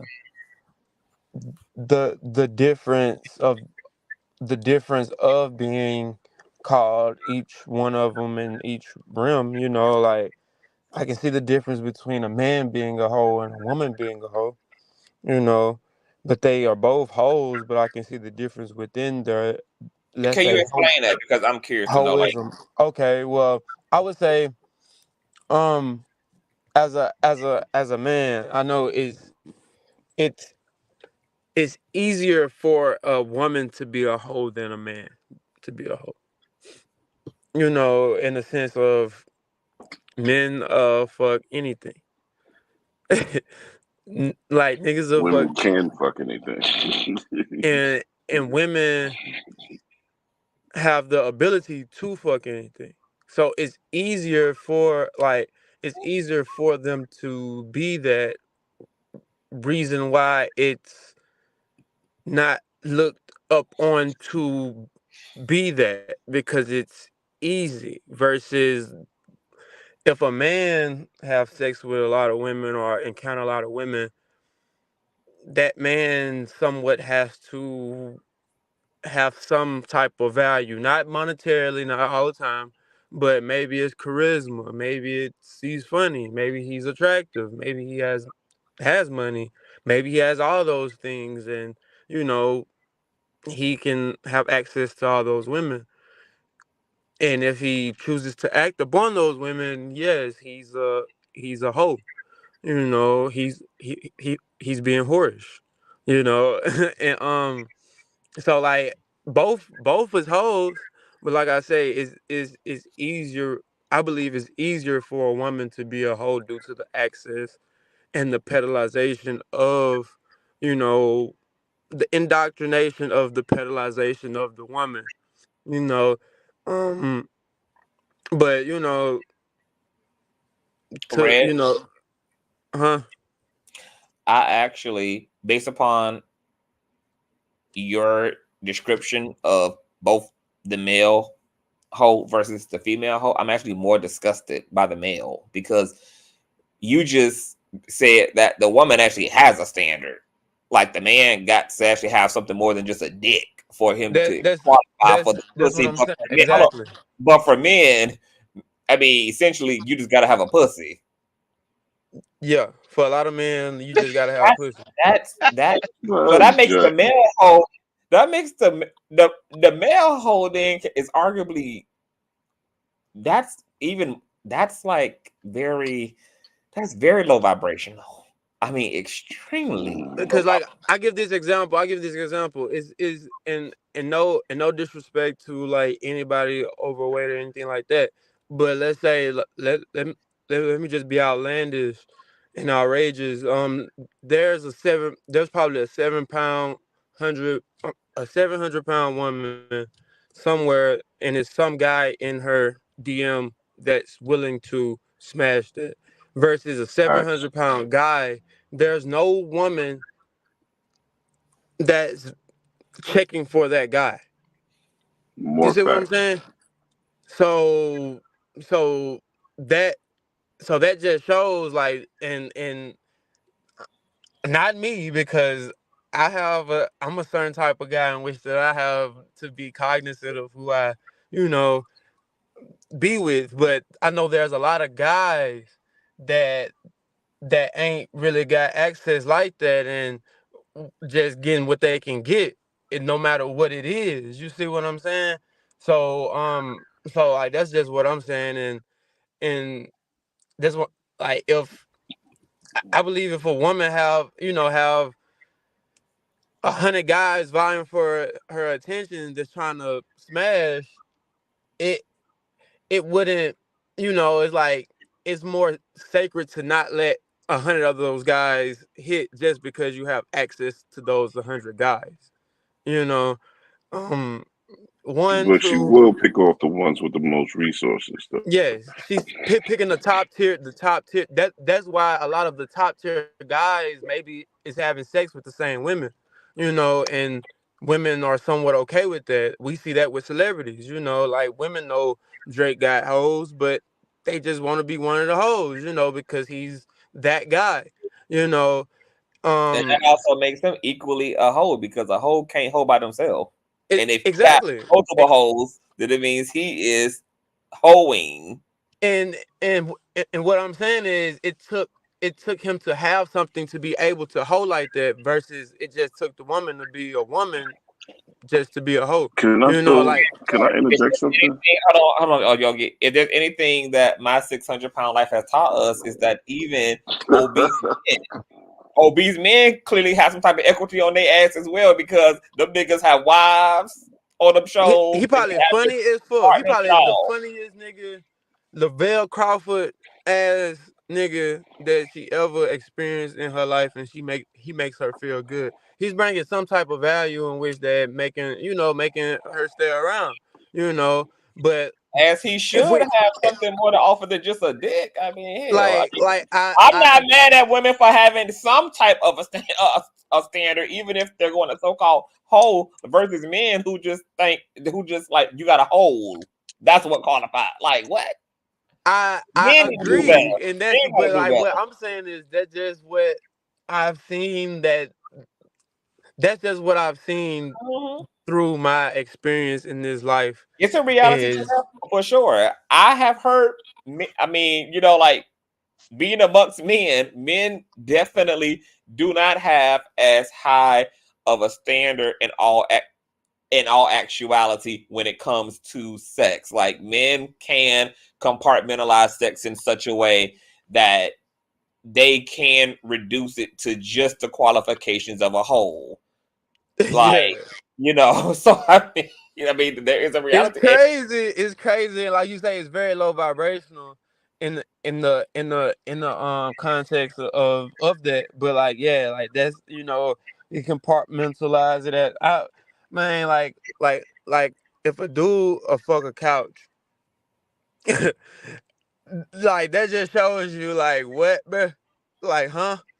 So yeah, like yeah, but Men need to I'm do interested to better. know what Yogi wanted to say about it.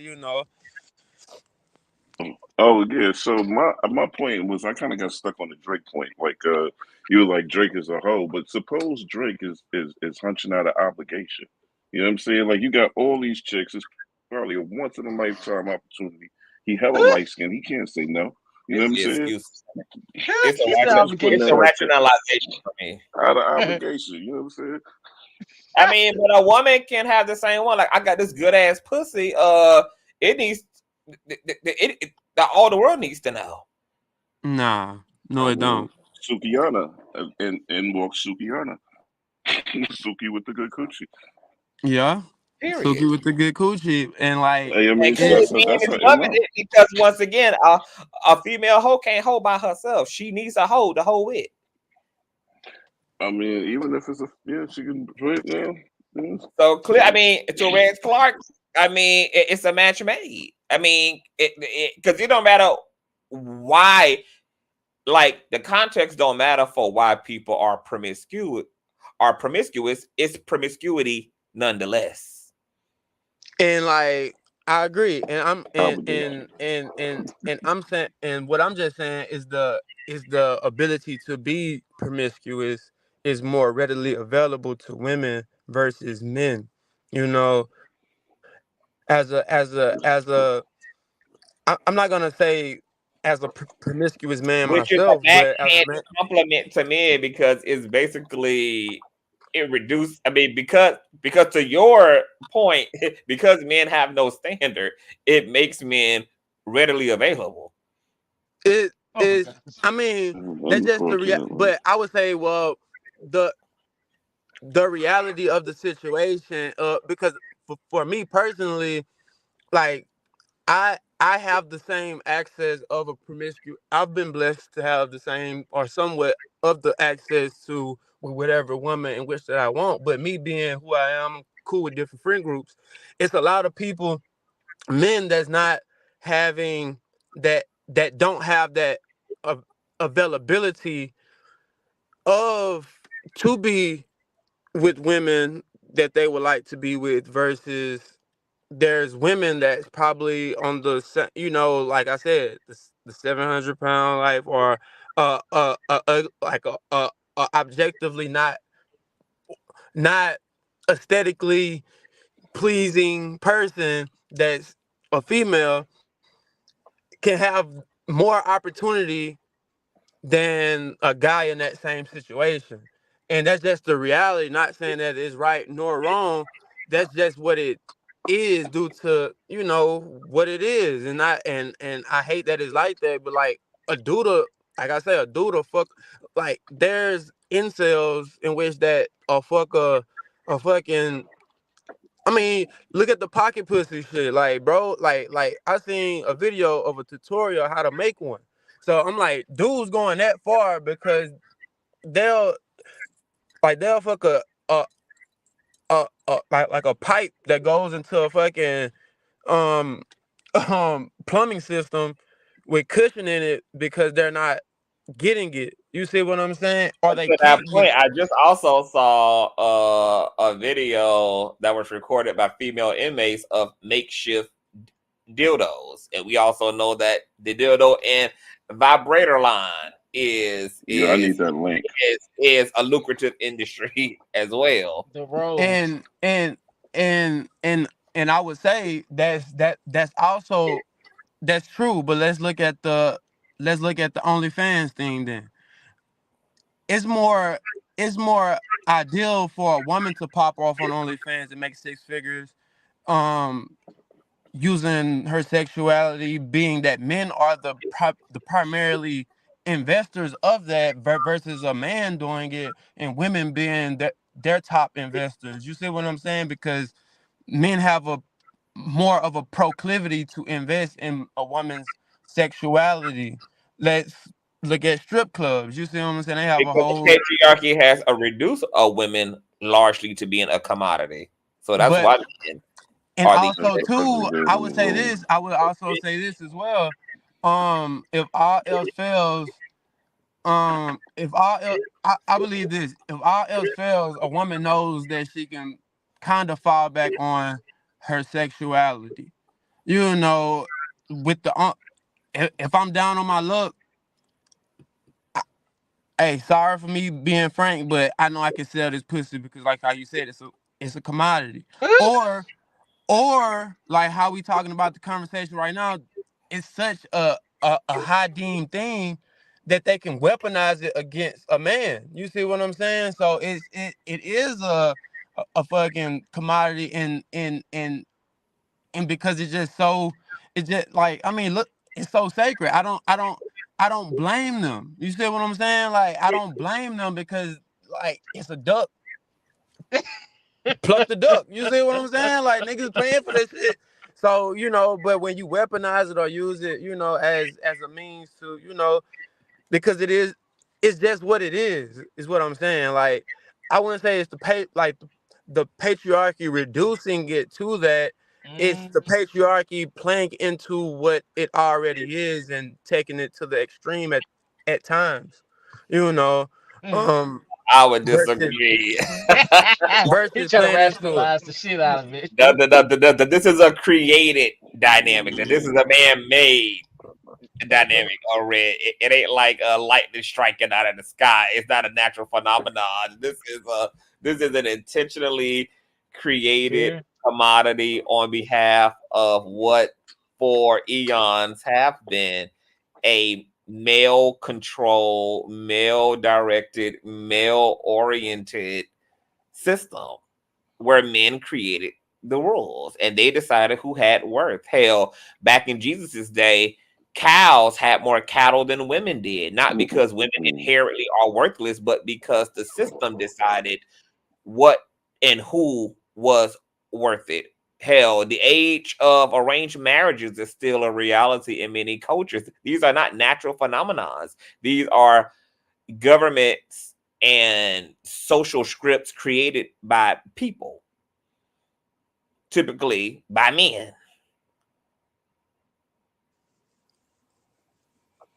I feel I feel Well, what you're saying. I gotta Now, say, speaking of that, we have a woman in the green room who wants to come up and shake the table. Welcome to the platform, Bambina. Hi, how are you? Hi, I am awesome. How are thee? I'm doing good. Um, what I wanted to share was I think that the Me Too movement made men have to stop and think about some of their animalistic impulses that they have. Mhm. And because, huh? Are we listening? Oh, Yeah. because it started getting more and more dangerous for women, you know. Mm-hmm. And these things happen to women when they're usually very young. It starts when like maybe they're 16, 15, they start dating. And that's when men usually tend to have very small self-control. And then as a woman, you go and think, okay, this is what sex is supposed to be like. And then when men get a little bit older, I would say like 28, 26, they're not as kind of animalistic with it. And they are, you know, they've already had a lot of sex and they're more relaxed with it. But the woman kind of feels like, okay, well, this is my worth. He's, well, the, you know, women can feel like this is, they're already kind of programmed, some women to think like this is how it's supposed to be when I'm going to be sexually interacting with a man. If I'm not always into it, he might kind of force it, is what I'm trying to say. Well, since That's you a a woman very talking fair. about the heterosexual thing, I'm gonna let the heterosexuals. Well, Uh, I also wanted to say, unpack. but it's not always heterosexual men, because when I was younger, I was close friends with gay men and bisexual men, and they were aggressive as well with women. I don't know if they, you know, I knew they liked men and women, but they were also very, very more, I would a little bit more aggressive than the straight men. Well, I can't speak to the bisexual men, but I know in the same gender loving male world, when it's men on men, we don't have or make uh like a lot of the issues that like are happening between men and women. They they're not a thing between same gender loving men largely because you got men on men. So you just got testosterone on testosterone and you Mhm. got horniness on top of horniness. So it kind of cancels itself out in the same gender loving world. But since you are a woman talking about the male to female thing, uh men, what do y'all have to say about what Bambina just stated? My question for Bambina is: do you think it's the times? Because you think about nowadays, the kids ain't really hunching like we was hunching back in the day. You know what I mean? So do you think that it has to do with the times that we grew up in? That we were a little wilder then than kids in their 20s now. Like you don't see as much as kids aren't as sexual as we were when we were children. Was I was at least me anyway. Yeah, to answer your But question, absolutely. I do think our generation was more, we hung out more physically together than virtually. You know, these kids nowadays, they don't necessarily hang out as much as we did. I don't know. I don't know. But I feel like they don't, you know, hang, you know, we would go outside and play. We wouldn't be out on the computer on video games as much. yeah, that's true. Like my recollection, this is just me. My time. I grew up in New York, so all the wild stuff that happened, like was female initiated. You know what I'm saying? Like all the, all the parties. You know what I'm saying? Were usually thrown by chicks. Yeah, I've taken down a couple of love seats in my day. No, I think the pendulum swings both ways for sure. It goes Yeah. in both directions. Yeah, that's my question. Thank you.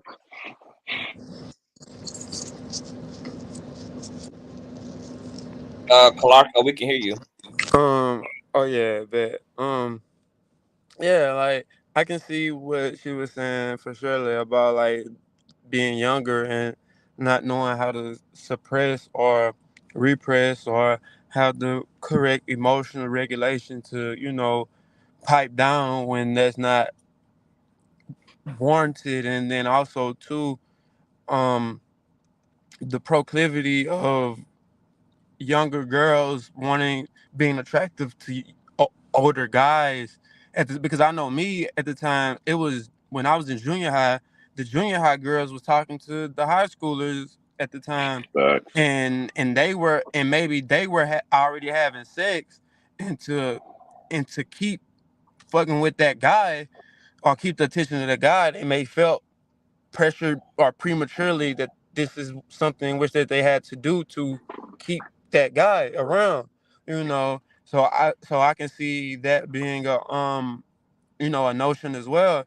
And as you get older, you kind of know how to, you've been around the block a few times, you're not really as moved as you were then, um about having sex and stuff like that. So yeah, like, I mean, I see what she's saying for sure.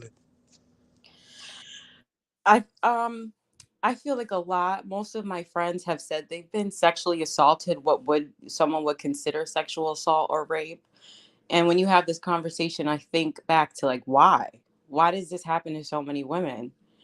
And it's never happened to me, but I feel like for me, I knew once I stepped into the lion's den, which is like if I went on a date with it, just hypothetically speaking, if I was going on a date with a guy, I liked him, and then I said, I'm going back to your place. In my mind, if I go back to his house, kind of not anything's up for grabs. I don't think anyone's going to rape me, or force me to do something I don't want to do. But there's something They that use the term either the R word or grape for censorship Ooh. purposes. I'm sorry. Yeah.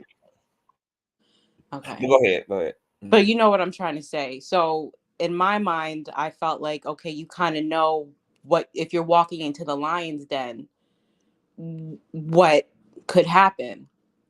And I feel like some women might not always put that thought into it, maybe. And it doesn't make it okay. But, for my interactions, once a man is so, excited or whatever, things could go in a way that you might not be comfortable with. So you shouldn't put yourself in a certain situation, just to, because there's a side of men that they can't, like, I'm not saying that they can't control, because a lot of men can, but there's a side of it where, it's risky, it's dangerous for women, which is why I think a lot of people always will shelter their children, their female children, for as long as they can. And they're going to have to until this society decides to give both women and men the very same doctrine. The very same doctrine.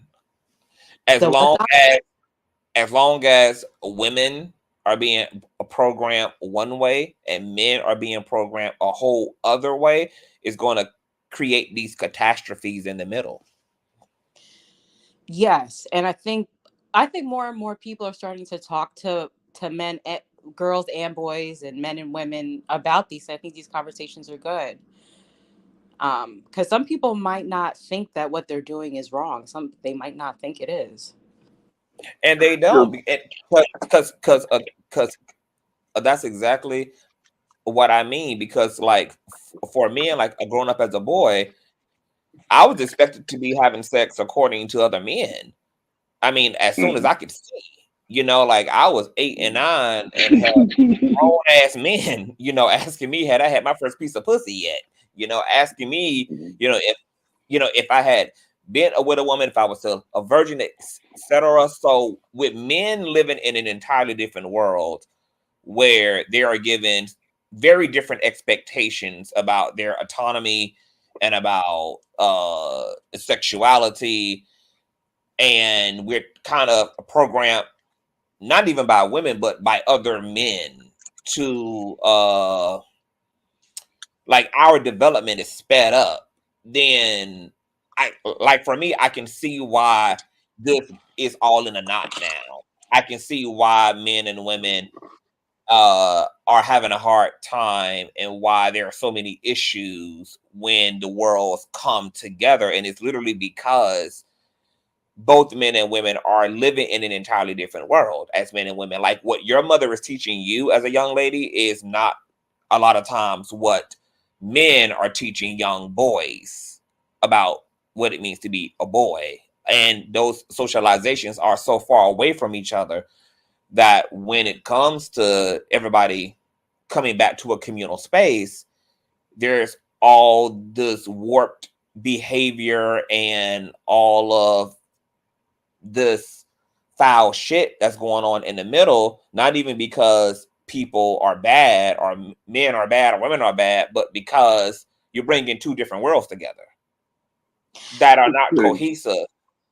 And we as a society are going to have to give up a lot of shit because once again, like we're literally setting it up to end up this way. We're setting it up for men to be from Mars and women to be from Venus. Hell, you know, the old adage had literally, you know, talked about the socialization is so far away that you might as well consider men and women to be from two different fucking planets, two literal different planets, because that's how contrasting the socialization is.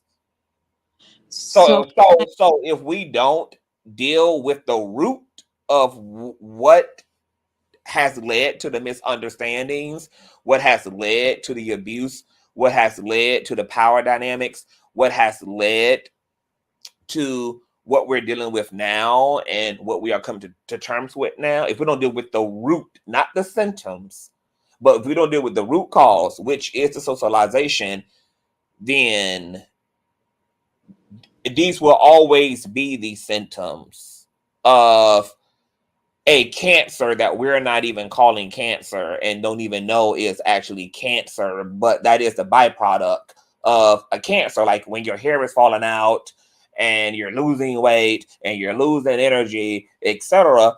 That's for a reason. And to treat the symptoms but ignore the root cause is just going to allow ultimately the cancer to prevail.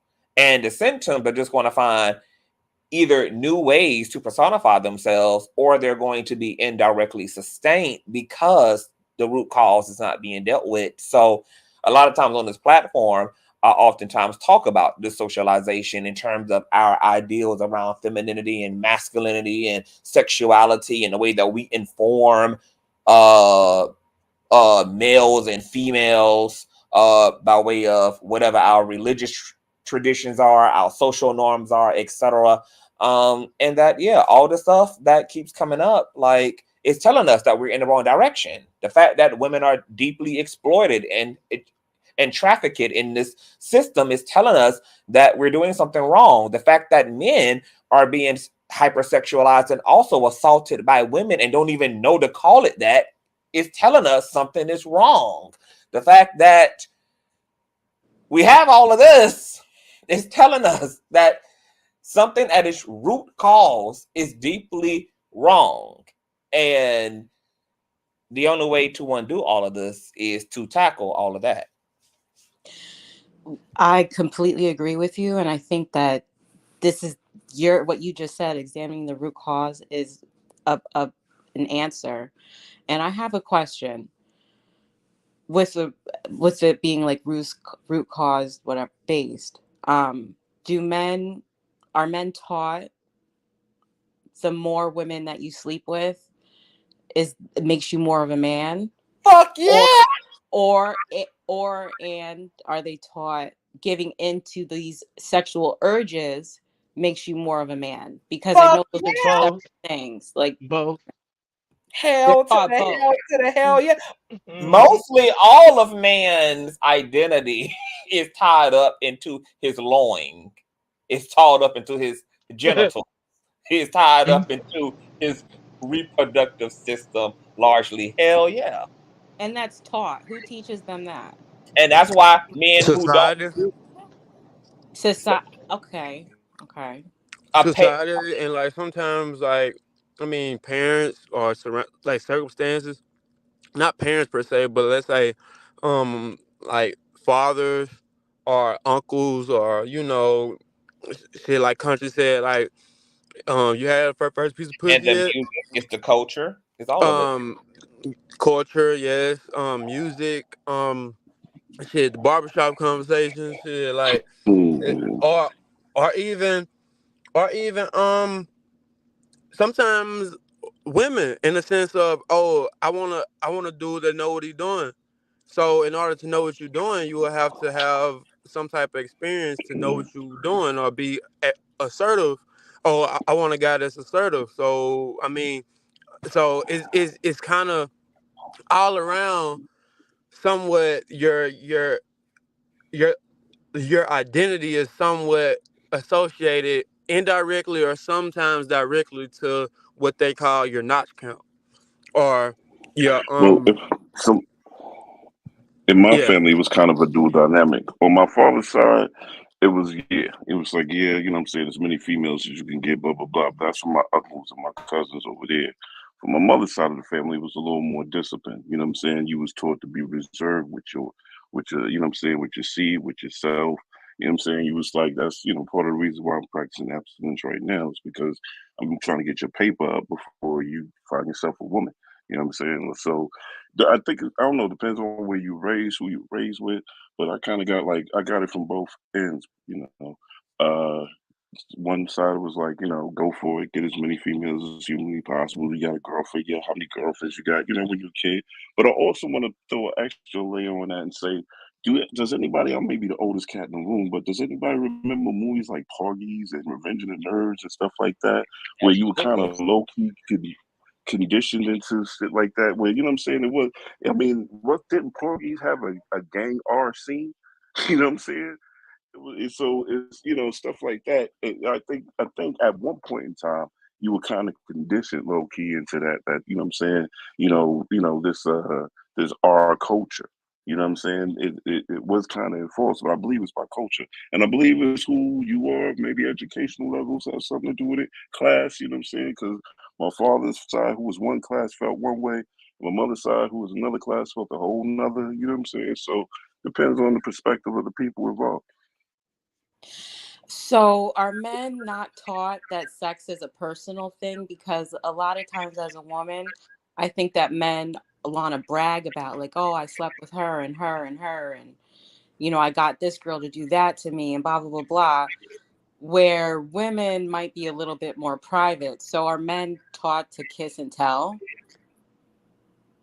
It was another thing I was wondering. Well, some of the things that you're saying taught, like the word taught is also like indirectly Mm. taught.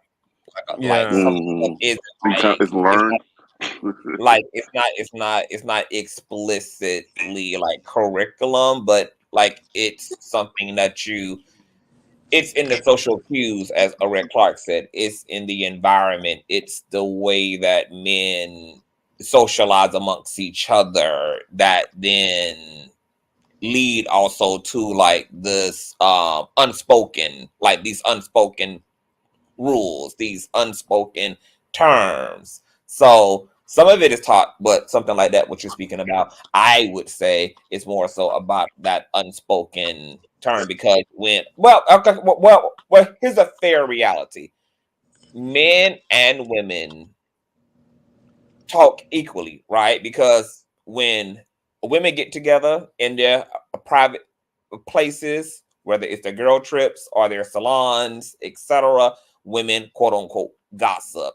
There's been this unfair projection onto women's community that women are the only people who gossip. Men talk just as much as women do, and men keep a lot of their real thoughts amongst one another. So we talk just as much. So to Red Clark's point, the barbershop, the locker room talk, when men galvanize in spaces, largely a lot of those conversations have to do a lot with men's egos and things that contribute to men's egos, such as how many women they're smashing, being open about the fact that you have a side piece, that you're also fucking her sister, her cousin, etc. You was just with the stripper last week, how much money you're making,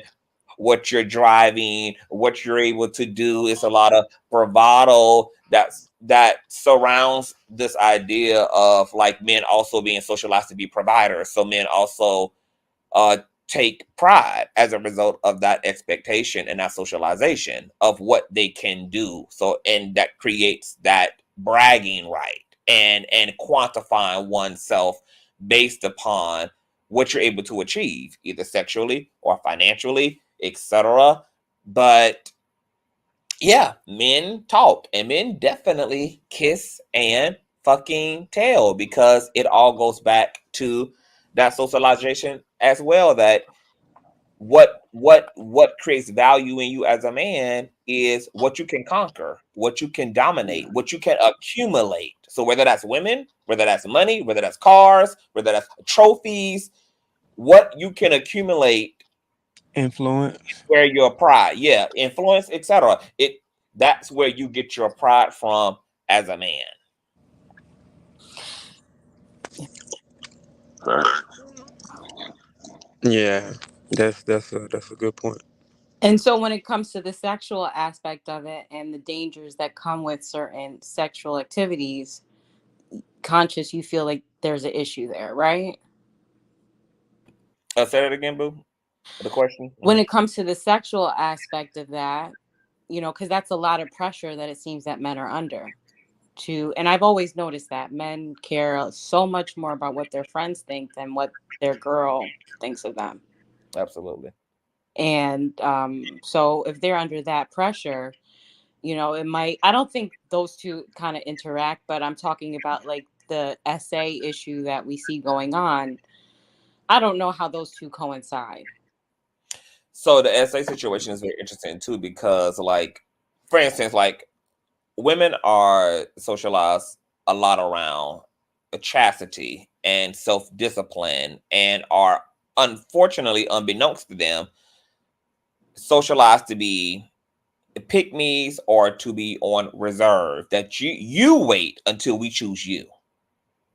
Mm-hmm. And that your value as a woman comes from your ability to sustain this idea of purity, to be untouched, to be pure, to be uncontaminated, to be unconquered, and your ability to be disciplined in that way. And then when you don't operate according to that, obviously you're punished, you're scorned, you're outcasted, you're called a hoe, promiscuous, etc. You see the double standards erected, etc. You're penalized in that way. Your femininity is obstructed and convicted and indicted, because you, as a feminine vessel, are expected to operate with a certain decorum. And ultimately, especially being Black and a feminine entity, there's this idea that the feminine are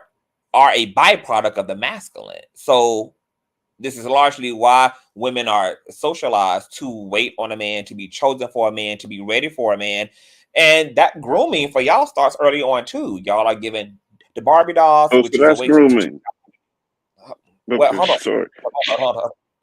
So that grooming starts from a young age to prepare y'all for men. This is why y'all are given the baby dolls. Y'all are taught and already being cultivated to be mothers, to be ready for families, the easy bake ovens, the domestic chores, etc. Learning how to cook, clean, wash dishes, be resourceful in this way, be ultimately choosable, be pickable, be ready for this nuclear experience. Now, we largely don't see men per se being groomed to be husbands. We do see men being groomed to be successful. Like, men are encouraged to be successful, not necessarily encouraged to be husbands. And this is, I think, why this is another discrepancy, I believe, between men and women, because of the socialization. But even getting back to the SA issue, where you don't have the same tidiness being projected onto men about our sexual organs. Like, I know for me, coming up in the community, I wasn't really taught anything about like my sexuality being connected to virtue. It was just something that my mother wanted me to hold on to until I was married. But once again, I'm not just a boy being raised alongside women. I'm a boy also being raised alongside men's community. And so the men didn't give a damn when I gave up my orientation. The men didn't give a damn when I really when I became sensually active attractive, etc. And because there is no real theology, because even religiously, men and women did not have to operate the same as it related to sexual autonomy. Like men culturally and historically were expected and encouraged to sow their wild oats, to be efficient sexually. And once again, because men value comes from accumulation, being promiscuous it wasn't seen as promiscuity when you are a man participating in hypersexuality.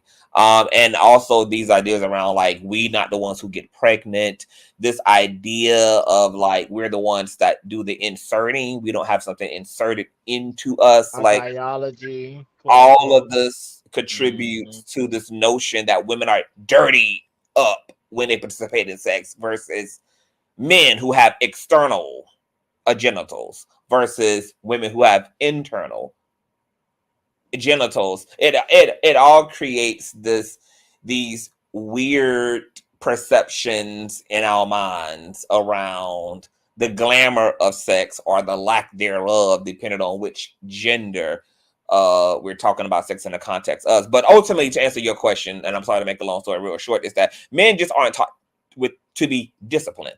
Men are taught to divide and conquer. Men live in a society that doesn't care about the way they really develop sexually, as long as they're not gay. Long as you're not a homosexual, everything else is a green light. You can get started as young as you want, have as much of it as you want. And ultimately, to be a man in this system is to just be successful, not necessarily be a husband, not to necessarily be of virtue, but to be successful, make money, have business, and be able to afford uh your reality. So because men are not pressured and are not given strong disciplinary orders from society the way that women are, I think this also leads to men inadvertently being abusive, uh, generally speaking, or feeling entitled, or succumbing to this idea that, well, I can't control myself. I can't. Yeah, you actually can. But what you're really admitting to is that you haven't been taught to develop a discipline. And now that you are an adult male and you're engaging in sex with women who can resist that and reject that, and now you're in a moment where you need to employ self-control, you don't even have it because self-control is something, unfortunately, that has to be cultivated. These are like real life disciplines, and if you don't actually develop discipline, you just don't have it, which is why we have a obesity issue in the country, right? Like people didn't even realize that they didn't have disciplines until the end result. And it's like, well, damn, I didn't even know that I had no control, or I felt powerless. I feel powerless. I just gave in to my impulses. Um, because if you're not taught to have a discipline around food or around spending or around sex, etc., these are things that can come back to haunt you. And unfortunately, when it comes to a lack of sexual discipline, these are things that can land men in jail and or leave women to be victims of this lack of discipline. And so ultimately what I'm saying is that society has both felt men and felt women. It's felt them both. And I feel bad for both of our communities because both communities are a byproduct of a dualistic society that has created ultimately a goddamn shit show. Absolutely. But what do you think of that, Bambina? Um, you know, you said a lot, and I agree with everything you said 100%.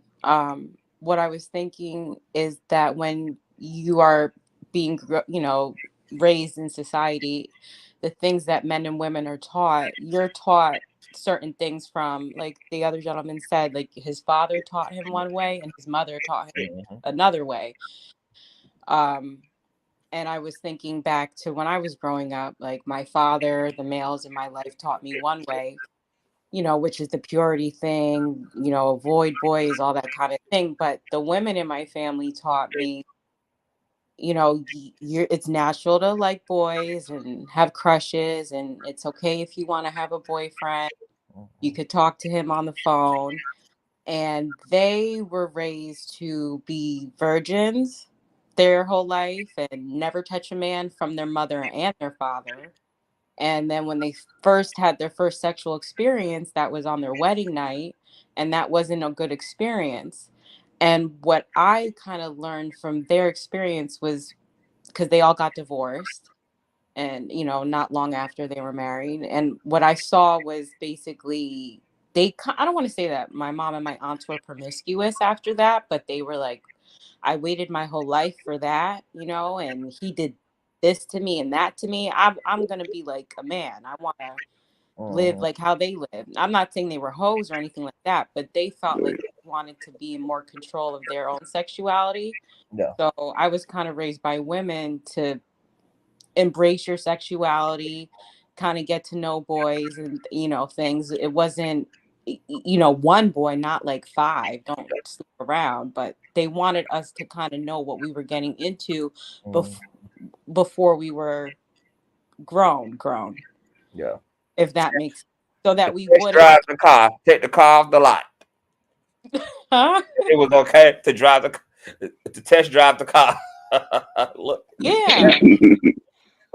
and women are finding a lot of freedom in this new era of, you know, around, you know, surrounding sexual agency, which I also feel is important. I feel like women need to, like, I hate this whole thing. I hate all of this shit. Like, I love that Megan Thee Stallion and Cardi and WAP has entered the algorithm, because these ideas have largely damaged women and have left women to be undeveloped and inexperienced, and has largely allowed them to be disempowered and to assume that their power comes inherently from men rather than from within.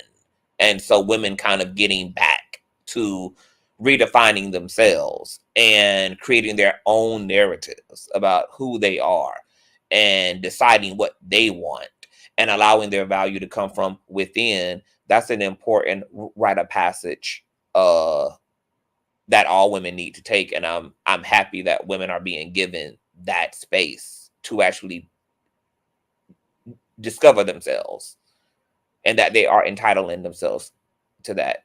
It's necessary. Yeah, I think so. Yeah. And men are gonna have to, men got a lot to straighten out as well, because men have their ideas so deeply rooted in to these weird ideas around masculinity that I think men are also petrified to give up the socialization. Men are not not largely joining women in redefining what this means, like what it means to be a man. Men are unfortunately still present day, still clinging largely to the old socialization, just because men also have not been taught to embrace things like vulnerability, and this world that we coming from being challenged now, and with women divesting into new thought, is leaving men to really have to reconsider everything they've learned and everything they've been taught to. But men don't do well emotionally, because we've also been socialized to reject our feelings and to reject emotional oriented stimuli, including love, which is why it takes men a long time to marry. Usually a woman has to force a man to shit, or else to get off the pot, because men have just been also deeply socialized away from heart-centered phenomenon, which is why dad usually growing up was the more stoic parent and mom was the more explicit nurturer and the one who was emotionally available, generally speaking, that is. But men are also being given the same opportunity that women are to recreate this thing, but I don't see that largely happening, especially for my fellow heterosexual men, that they are taking the opportunity to redefine themselves. How do y'all feel about that? Ugly and red. Like, how do you? With the world changing and ideas around masculinity, femininity, the dynamics between men and women evolving, are y'all scared to redefine yourselves as men? I'm probably asking actually the wrong men, because both Yogi and Red are very unique men who kind of I know for Red at least, he grew up like having a very unique experience, so he kind of wasn't even really afforded the luxury of kind of like fitting in and going along to get along. He kind of always stood out from the very beginning, so he knows kind of what it means more to be a individual than a lot of other men, averagely speaking. But a Yogi, No, I haven't had a problem. I move careful in general. Like I said, I'm abstaining right now to and to achieve my goals. So what is that goal? Like, I have no problem. uh, what is the Well, motivation to be shoot, absent? I want a Bentley by my birthday, but that's I'm weird like that. Yeah. I'm trying to get Bentley. Oh, so So you yeah, are abstaining from sex in order to manifest a Bentley? well, trying to manifest the money to get a Bentley, trying to stay on top of my craft. You know what I'm saying? Stay top in my field, and You said you've been generate abstinent for years. huh? I said, but you said you've been abstinent for years, so you've been. I mean, the pandemic made it hard, but you know what I'm saying. This made You me stop serious about trying. that You know being what I'm saying? ill? Oh God. Oh, absolutely. Yeah, Yeah, the pandemic makes it hard though. You know what I mean? To reach out and actually meet stuff. So instead of doing that, I just decided I'm going to double down on my paper. Okay. yeah, Hmm. yeah, and like how you said, like, no, I have no me personally, I have no problem with the shift change. Like, even with the whole idea of the whole I kind of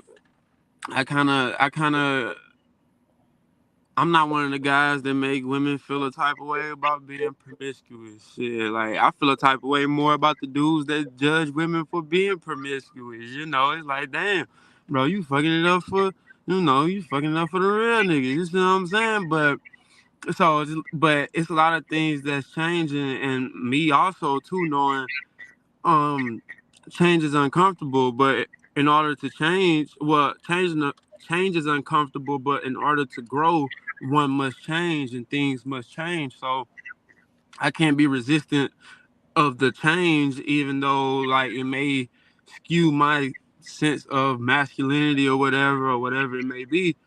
Um, um, I'm just gonna like we're just gonna us as men is just gonna have to see what's conducive to our ideology of what it is being a man, and let go of the things that's not. And also for women, keep things that's more conducive in their female experience, and be willing to let go of the ones that's somewhat harmful. And within that, it goes into, like how you said, the mindset and certain preperceived notions or indoctrinations in which that we was brought up upon, beknownst and unbeknownst to us, and realize, like, damn, daddy was teaching me that, and uncle no was teaching me that, because they come from a place in which that that they thought that was right, and just because they thought it was right, that doesn't mean that it's inherently right, or inherently what it's supposed to be.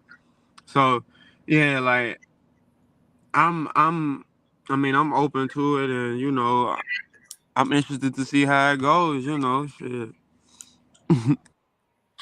I also wanted to know, I feel men do have those same feelings about sex, that they don't want to always give it up. If they like a girl, they don't want to always have sex, right?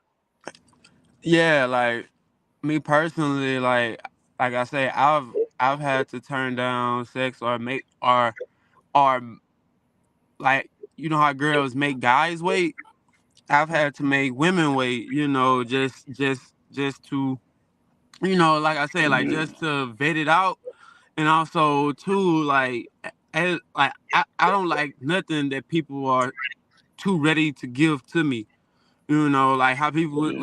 like anything that you ready for me to get this.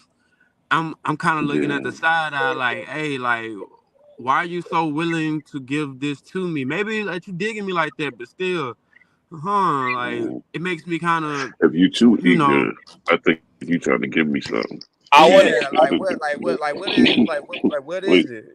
I also wonder. yeah, I you too also wonder eager. if Like, that's because, like, but do you think, Clark, that subconsciously may have to do with the programming that, like, you've been programmed to be like to do the pursuing, and so some of that like discomfort or weird feedback that you get when you are the one being pursued feels like that because of the programming?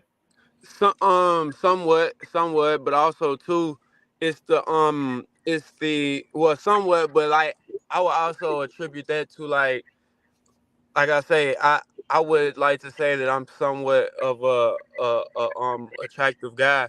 So I- I've had women somewhat pursuing me for you know a time, and for a certain time. But it was a point in which my life where, yeah, like I was taught to pursue, but me, I wasn't confident within myself, so I didn't pursue nothing.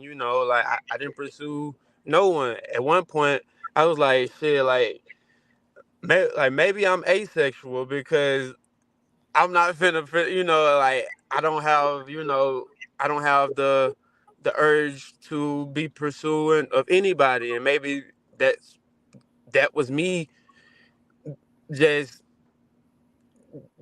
dealing with the cards that I was dealt with at the time, and seeing tricking myself of not being attractive to nothing, because maybe I couldn't get nothing, But yeah, I feel like part of that, like the 30%, 40%, 30, 40 could be the indoctrination of, hey, like I was supposed to be pursuing you, but at the same time, with me knowing who I maturing to who I am, I realize I'm something of value. So it's not unbeknownst that you would be pursuing me, but within that, why are you pursuing me so hard? It's like, damn, like, is you trying to like like you said, give me something, kind of like the vaccine. They trying to push it down our damn throat. Like, damn, what y'all got going on? You see what I'm saying? Like the Popeye chicken sandwich. Everybody getting that. What the fuck is in that chicken sandwich? I don't want it. exactly. I don't want it. So it's one of those type of situations of just being antennas goes up, because it's like, why are you going so hard? Maybe Like I'm I too said, arrogant.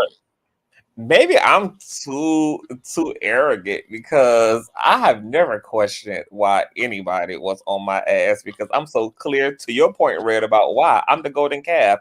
What yeah, else like are of you supposed course, to be? but damn though, Lil Mama. What else are you supposed to be but on my ass? I mean, I'm glowing like the Ark of the Covenant. I mean, you're supposed to. who would who, What else? who What wouldn't? else? What else you gonna be doing but on my ass? So I don't know. That's interesting to me to hear that. You be like, wait a minute now, why you coming at me so passionately? Like so passionate. But like, yeah, to Bambi's question, yeah, like it gets to a point that you have to somewhat turn it down, like now, like, but like I said, like it's a lot of guys that won't turn it down or won't make her wait, or it's like, damn, did this my only shot, or damn, this the only chance that I'm gonna get. So even if I'm not Yeah. really feeling it, fuck it, I'm gonna do it. You I'm see just what gonna. I'm I'm saying? gonna. And having Yeah. that scarcity Yeah. mindset of, you see what I'm saying? Like living in Just. that scarcity mindset. So what's funny about that, y'all, and man, being a this might give you some insight into this. And Sin, I want to get you in here too. Is it's funny that y'all bring this up because I was just talking to a friend yesterday who had told me that he felt pressured to have sex with someone that he did not want to have sex with,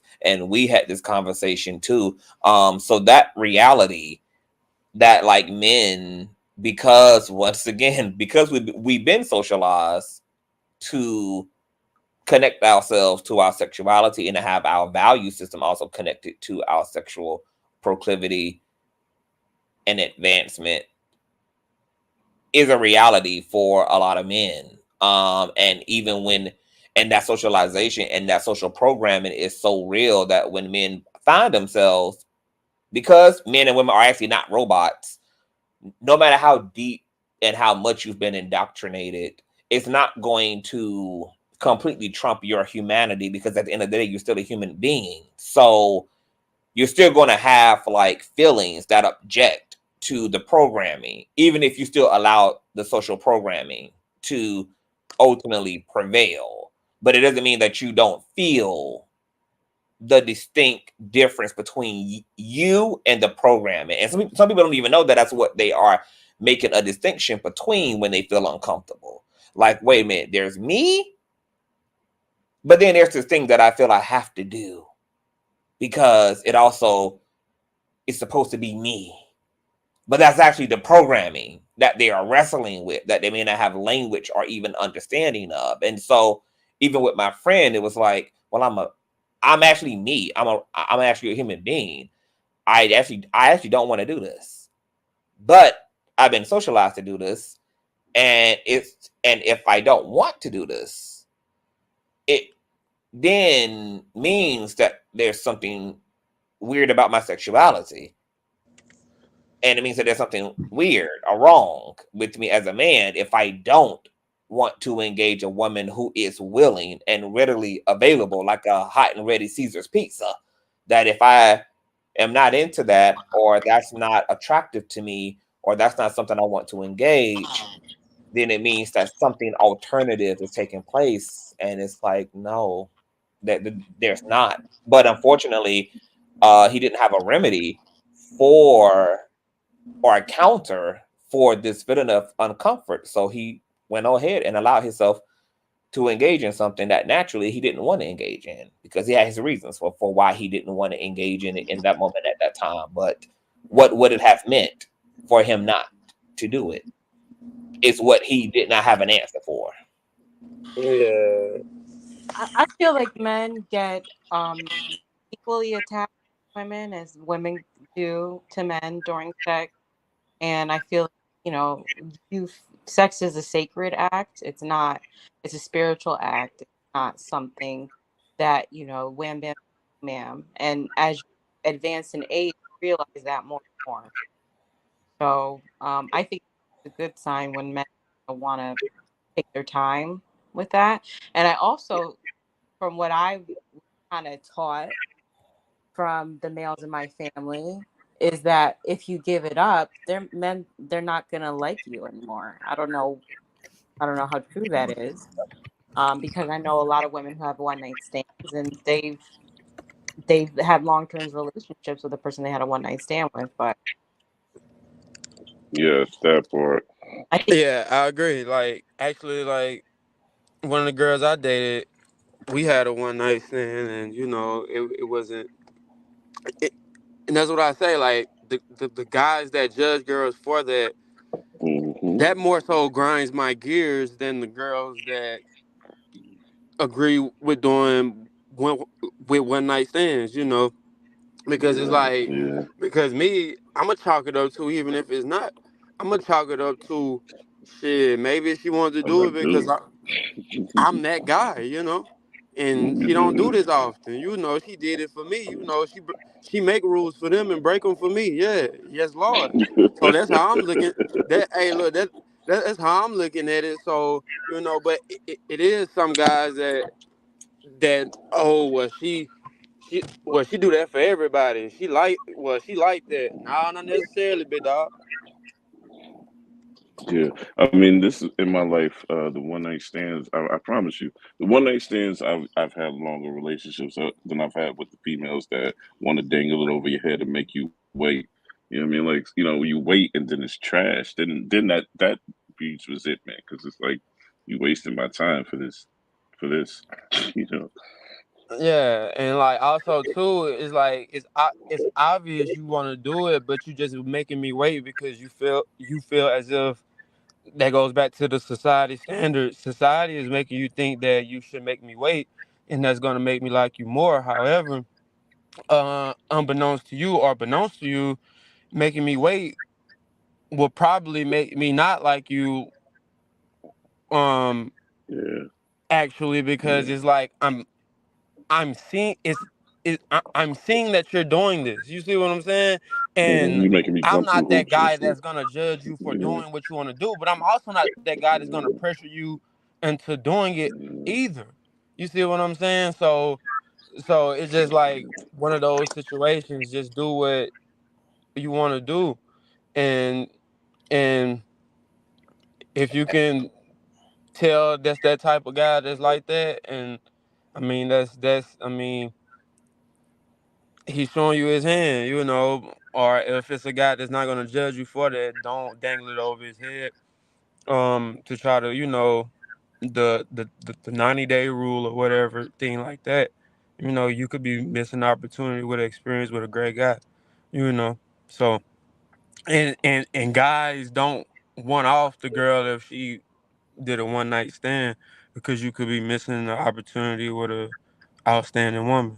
But I mean that a lot of communication is going to have to be had in order to curb a lot of the socialization, because we know that men control their men control if their relationship happen, and women control if the sex happens. Like they I have their agree. privileges,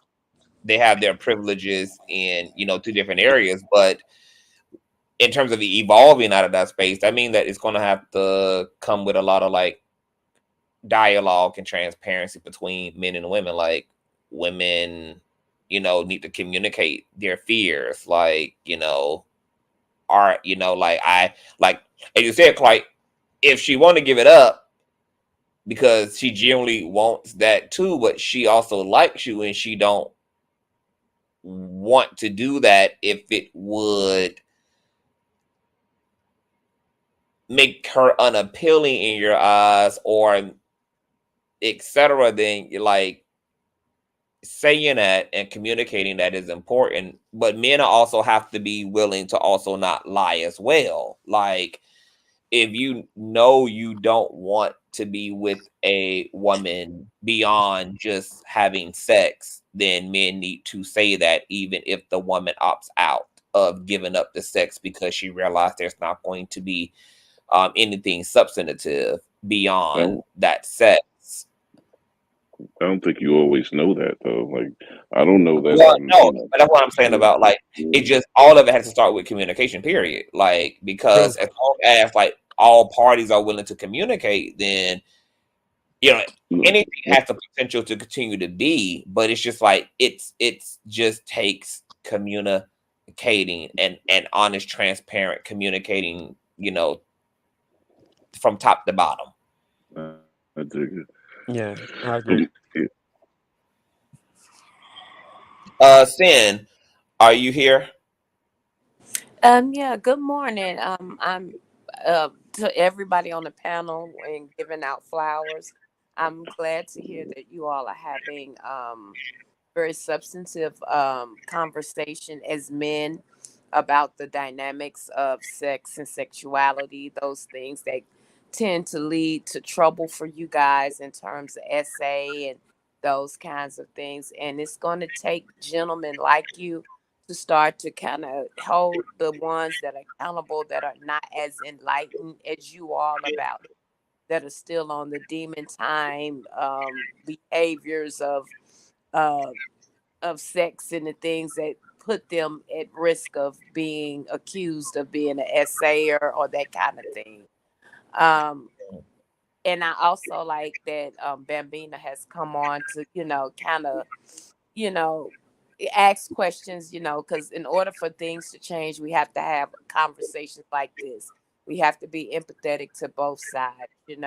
This the I, conversation that I wanted to have the first time. Like, this is what I wanted. Like, that was my original vision. yeah, but I think but because it was who we were talking about at first, it kind of made it contentious. Because, like I told you the other night, I didn't like academics, and for somebody that has so much to lose, you should be uh, moving at a higher level of Yeah, integrity. Why would you hang around with fuckboys that yeah, do some shit like that?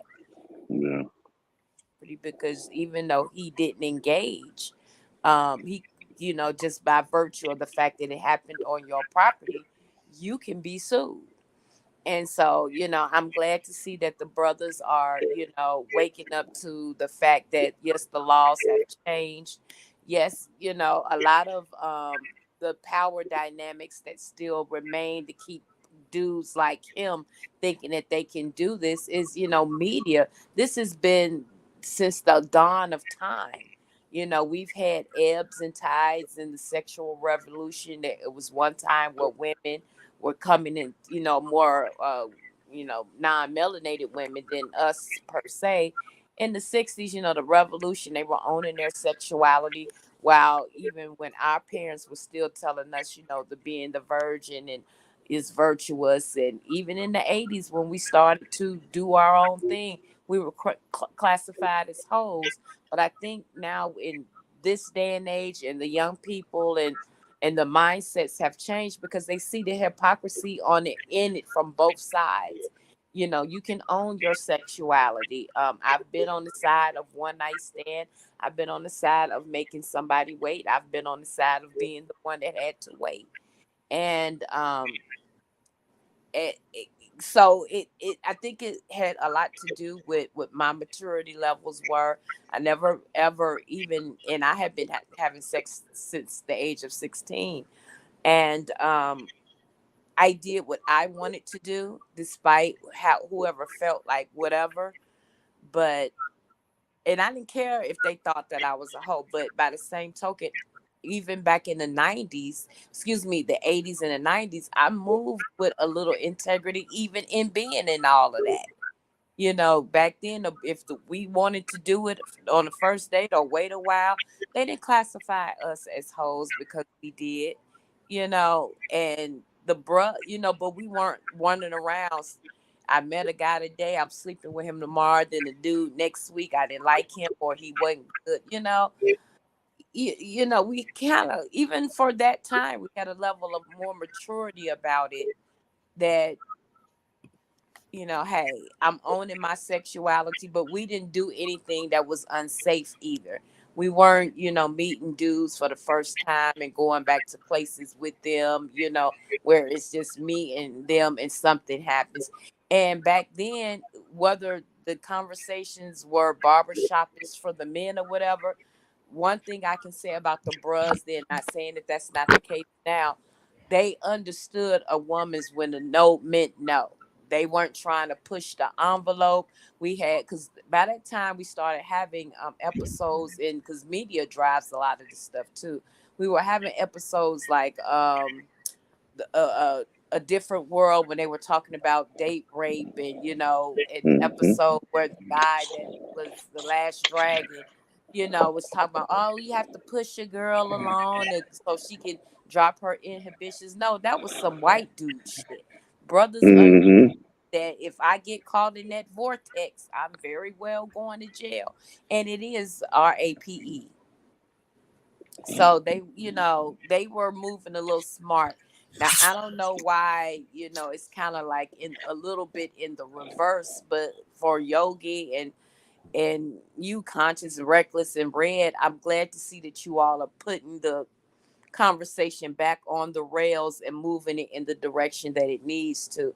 Yeah, we have a lot, but then you got some guys that just think they get a little power, they get a little big head, or they get a little notoriety, or they have, come out of their nerd moment into, oh, they owe this and so fine.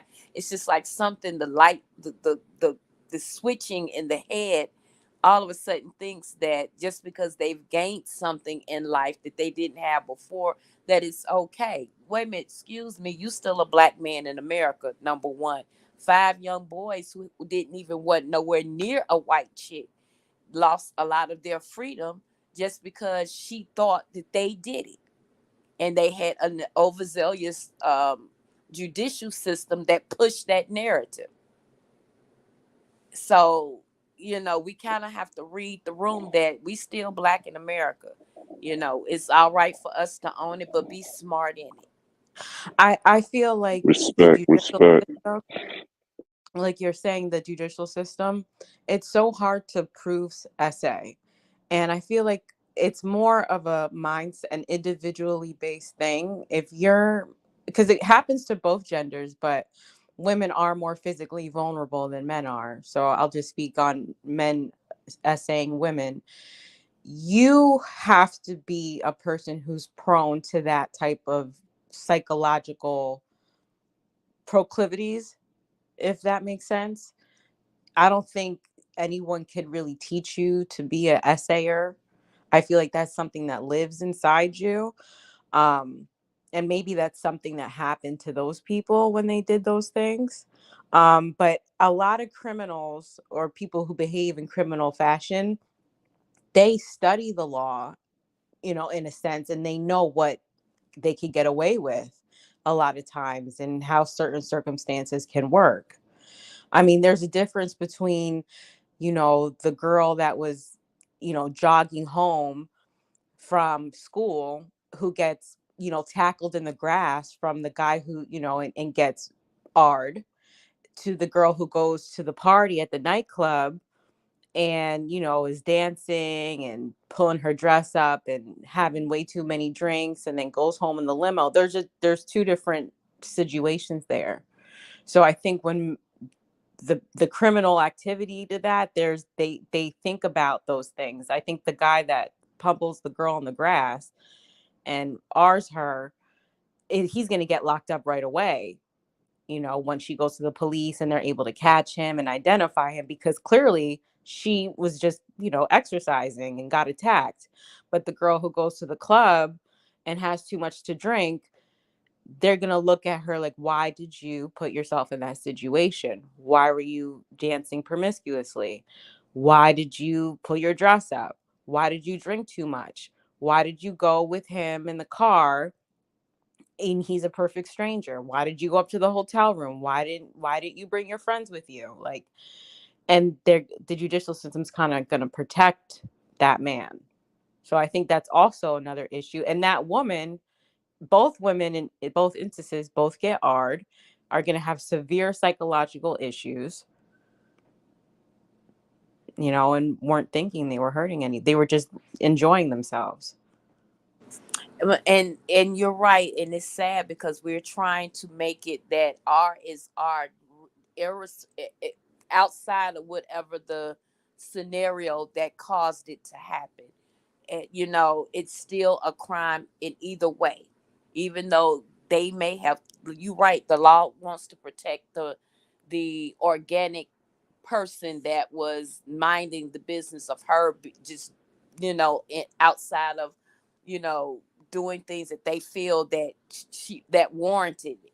No, but still, at this, either, no matter which end of the spectrum it is, it's still a crime, and we got to narrow that passageway. Because if that's the case, I can't. Now you're saying if anything that I do to own my sexual agency, I might not be all the way out there busting it, dropping it like it's hot, but because anything that I do and I get essayed or art for it, that I'm not an organic victim like the one that was minding her business and the stranger danger, a person approached me and, you know, overpowered me, and then subsequently this happened.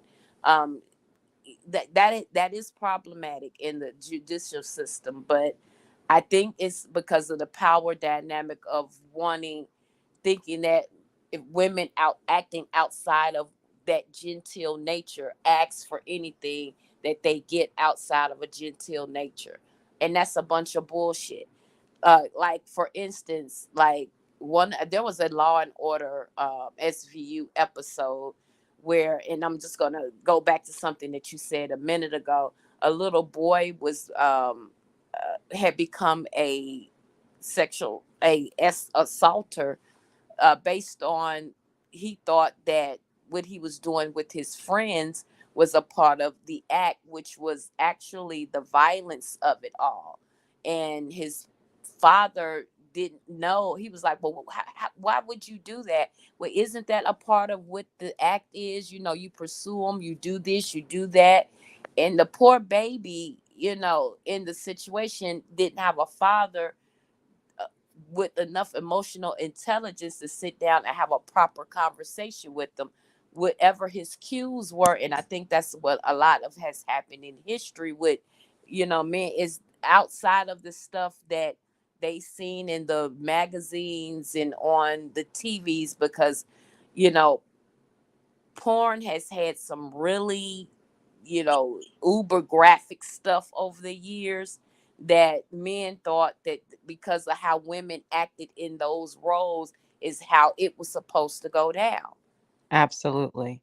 And it's sad because, you can have porn where it's, whether in a relationship or the people in the are mutually owning their agency, but some of that stuff was so graphic that it gave them the warped understanding that the criminality of it was normal.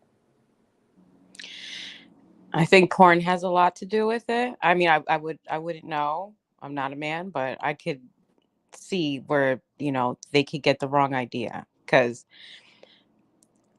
that's not a natural way of having sex most of the time. And we're not having, and because sex is still such a taboo subject in the Black community, there's not enough conversation that leads to enough information and enough dialogue and correction around these things. So we really have we got a cultural issue on our hand, we got a judicial issue on our hand, we have it's an issue. We got because it's not just like one thing contributing to the mess. It's a bunch of variables at work that's leading to the mayhem. And I think it starts with recognizing the problems, recognizing the differences, exploring, as we're doing here, opening up this wormhole and this vortex, getting to the bottom lines, and then taking what we discover at the bottom line into solutions. Like what do we do from here then? Like how do we correct this now? How do we turn the dial based upon what we discover at that bottom line? And I know some of the stuff it's going to take it to wrinkle out over generations, kind of how we talk about racism, and a large chunk of it has to just wash away as the new folk come in, as the millennials come in, as the Gen ABCD XYZs come in, that some of the stuff is just going to be washed away generationally, because depending on what generation got hit the hardest, the damage kind of is already done, so to speak.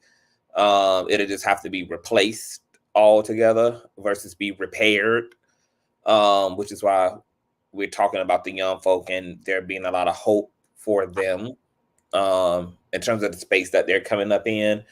and these conversations being had out loud and becoming pop culture and becoming podcast episodes and all this engagement around things that we could not talk about as a community, for one, or we were limited in our reach in talking about, and things that you could not talk about with your parents, etc., are now conversations being happen right in the center of the town square, right here on social media.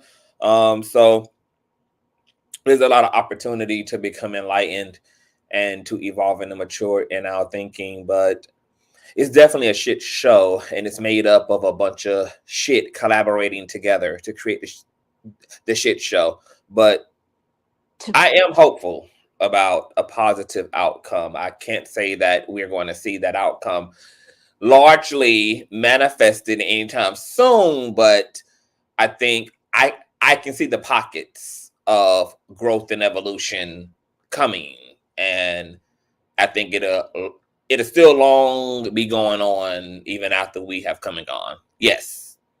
I feel like there is something about rich and powerful men, I that they might feel like they're able to get away with things that regular men aren't able to get away with. And on Of the course. opposite side, I feel like women who deal with those men might feel that they could take advantage of them in a certain way, where they could pull the R card. I had a very close person dear to my heart deal with a man in the industry. They actually went to church together, or I think they met at church one week, one Sunday. Then the next Sunday, they went to church together. After church, they went home and had sex. And I guess that was like an all day event. And that next morning, she called me and said, he R'd me. And I was like, he R'd you? What happened? And she was like, she explained to me that it was very rough. He was very rough with her, and he left. And I was like, well, do you want to go to the emergency room? Do you want to go to the hospital? Like, I don't know how to handle this right now. And she's like, well, I called him to come back later tonight. So I'm like, wait, so he R'd you, but you want him to come back over? I don't get it. I don't know, so what I took it this is someone that I love and I care about. I took it as they had a situation that she's never experienced before and that she didn't like. And I um was kind of didn't know, as a friend, I've heard similar things to that before, um about another girl that I knew with someone who was in the industry. She was kind of like a groupie, and she said he also had very, very rough sex with her.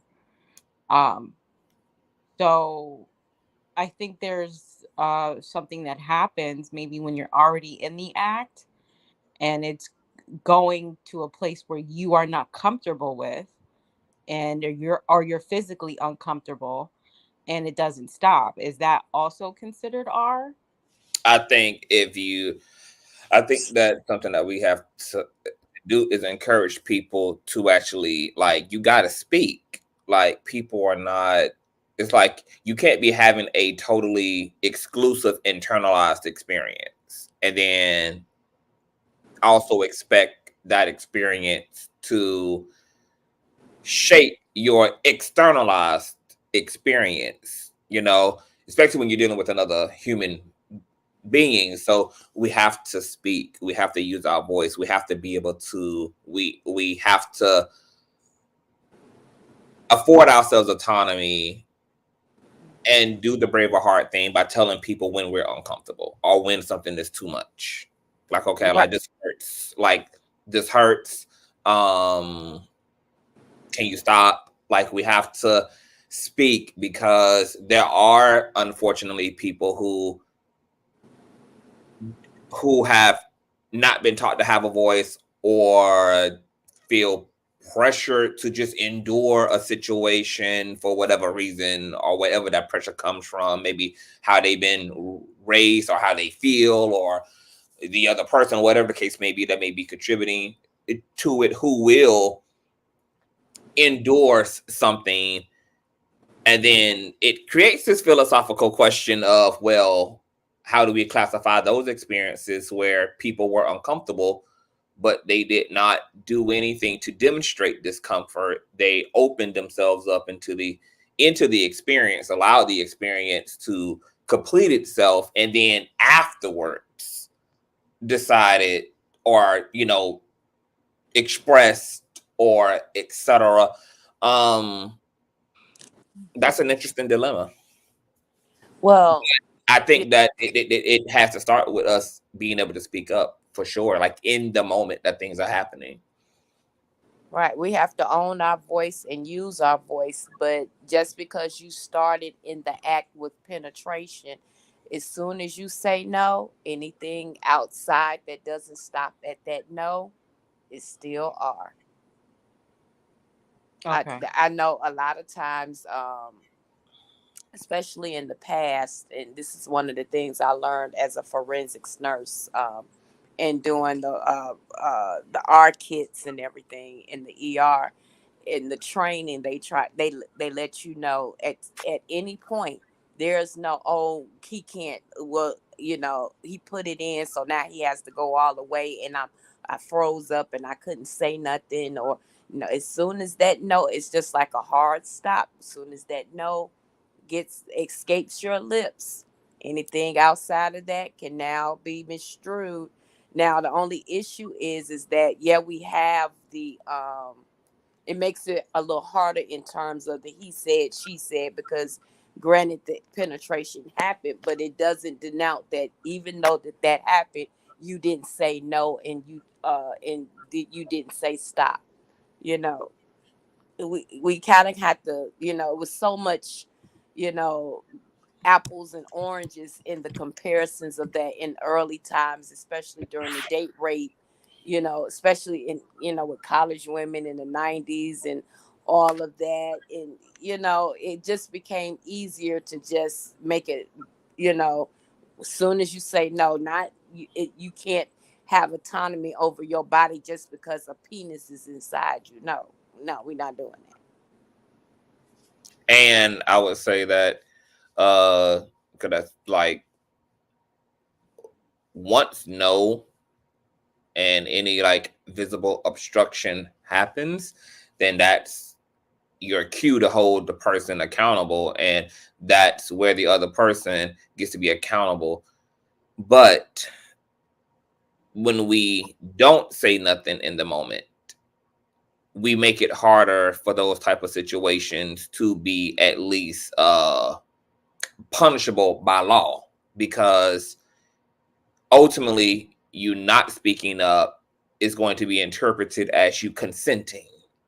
Like your silence will be interpreted to be you being complicit. So you have to use your voice. If you don't communicate with someone that you are uncomfortable and you're in pain or you're hurting, etc., and you're just internalizing all of this, and then in the aftermath go to express all of that to someone, I'm not sure if that's entirely fair, because you also don't give the other person the opportunity to do something different. You don't give them the opportunity to stop. You don't give them the opportunity to adjust. You don't give them the opportunity to make you comfortable. You don't give them that opportunity to rectify the situation or to abort the situation. And to what Sin is saying, like, and I guess this is why and this is all the more reason why we're going to have to start having the sex conversation ASAP when it comes to young people, to prepare them for these things, and for these situations, and teach them that, to Sin's point, that your autonomy does not stop because you are in something or something is in you, that you have autonomy from top to bottom, from east to west. You have a say so over your body, and you have a say so over your experience. Even if it is a shared experience, it's still just as much of your experience as it is the other person's experience. So say something speak, because if you don't and you endure, and I mean, the law probably will have very little to offer you truly in the aftermath of things. Right, but it goes back to the conversation the other day. You right in that respect, yes, conscious, it becomes that tit for tat. You don't give them an opportunity to govern themselves accordingly and back away from the situation, but you still have to go. And I err on the side of being a forensic nurse. Go get that evidence. I know this is a different, not a highly indifferent conversation, but at least you have something on record that At least you're proving that you felt like something happened to you that was against your will, and you're taking a step to help yourself. right, But let me, because I've been even but fortunate isn't that that it isn't that hurt. still isn't that still but that still is a very I mean, but you still, it's like, but you get to control the narrative in that case if you're leaving the other person completely out of being able to adjust in the moment. Like, I mean, with that logic, anybody can claim anything. Then, I mean, the man can claim the very same thing. He endured having sex with you, and then he internalized all his discomfort, and then he runs off and he gets his evidence, and then in the aftermath, he says, "Hey, so and so, RAPE'd me, but did you even give the other person the opportunity to even not have you be uncomfortable, who could have also consented, like there could have been a mutual consent to abort the situation." I don't like, it's like, if we are removing giving the other person the opportunity to know how we feel, then we also are putting ourselves in a position to vilify somebody who can be argued not to be a villain, because we don't even know who they would have been had we actually given them the opportunity to make another decision. But once again, none of us are psychics. We can't read each other's minds, and we shouldn't be expected to. Which, we have mouths for a reason, and we have to speak. We have to speak when it involves other people. We can't sit in ourselves and then take out the way we felt, which So everyone should just have a safe word. Okay? As soon as you get into the act, just scream monkey.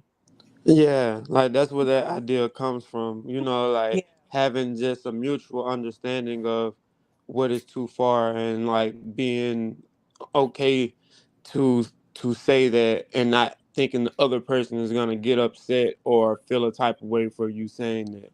And I believe that's what's conscious saying, is just like, you know, like if I'm going too hard, be like, hey, stop, or hey, like, versus it, because it allowing could me be a to go bias all of the way hard. yeah, like allowing me to go hard because you thinking that this is something that I, let's say, like, and or I will feel a type of way if you told me to stop, but and you keep it going, and now you feel, violated, and now I'm, you know In jail.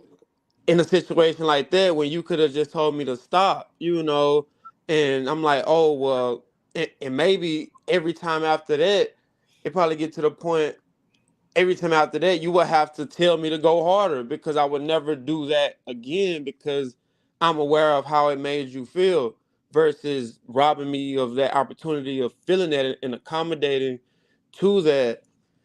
You let it go on, and then even if it's just a guy that you're not even dating, just a guy that you let that go on with because you're afraid that he's gonna feel type of way. And now the next girl he does that too because he didn't stop that time, not knowing that this is something that he shouldn't be doing. You see what I'm saying? And but it's just both having the autonomy, the woman like having the autonomy and the belief that she can take over the situation and have, you know, a mutual power, and also the guy also knowing that you have that same power to accommodate that, and you don't have to go forth in what the initial plan was. You know, it's okay to audible.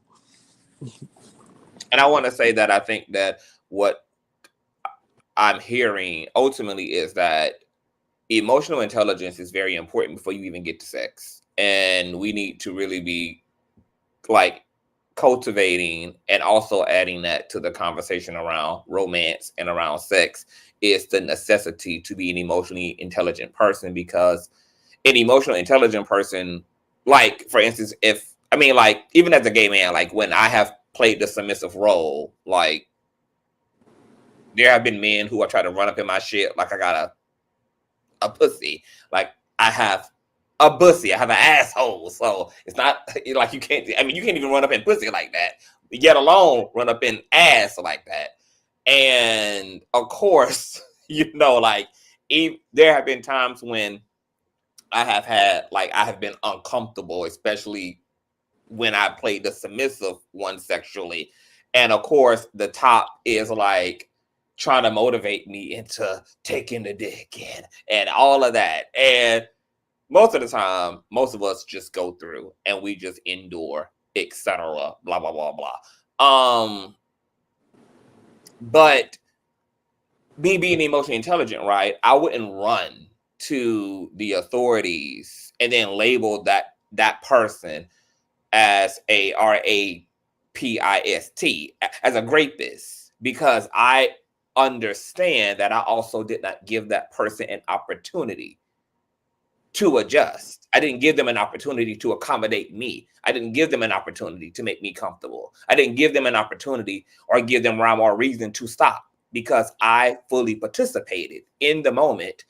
And being emotionally intelligent, if there were things culturally or because of my upbringing or because of the person I was dealing with, like Red Park was saying, as it relates to like me feeling like, well, if I put up a, you know, if I say something, then maybe, you know, they won't like me anymore or they won't want to deal with me anymore. Like, I realize all of those things are my issues, and I have to take responsibility for rectifying all of that and unpacking all of that.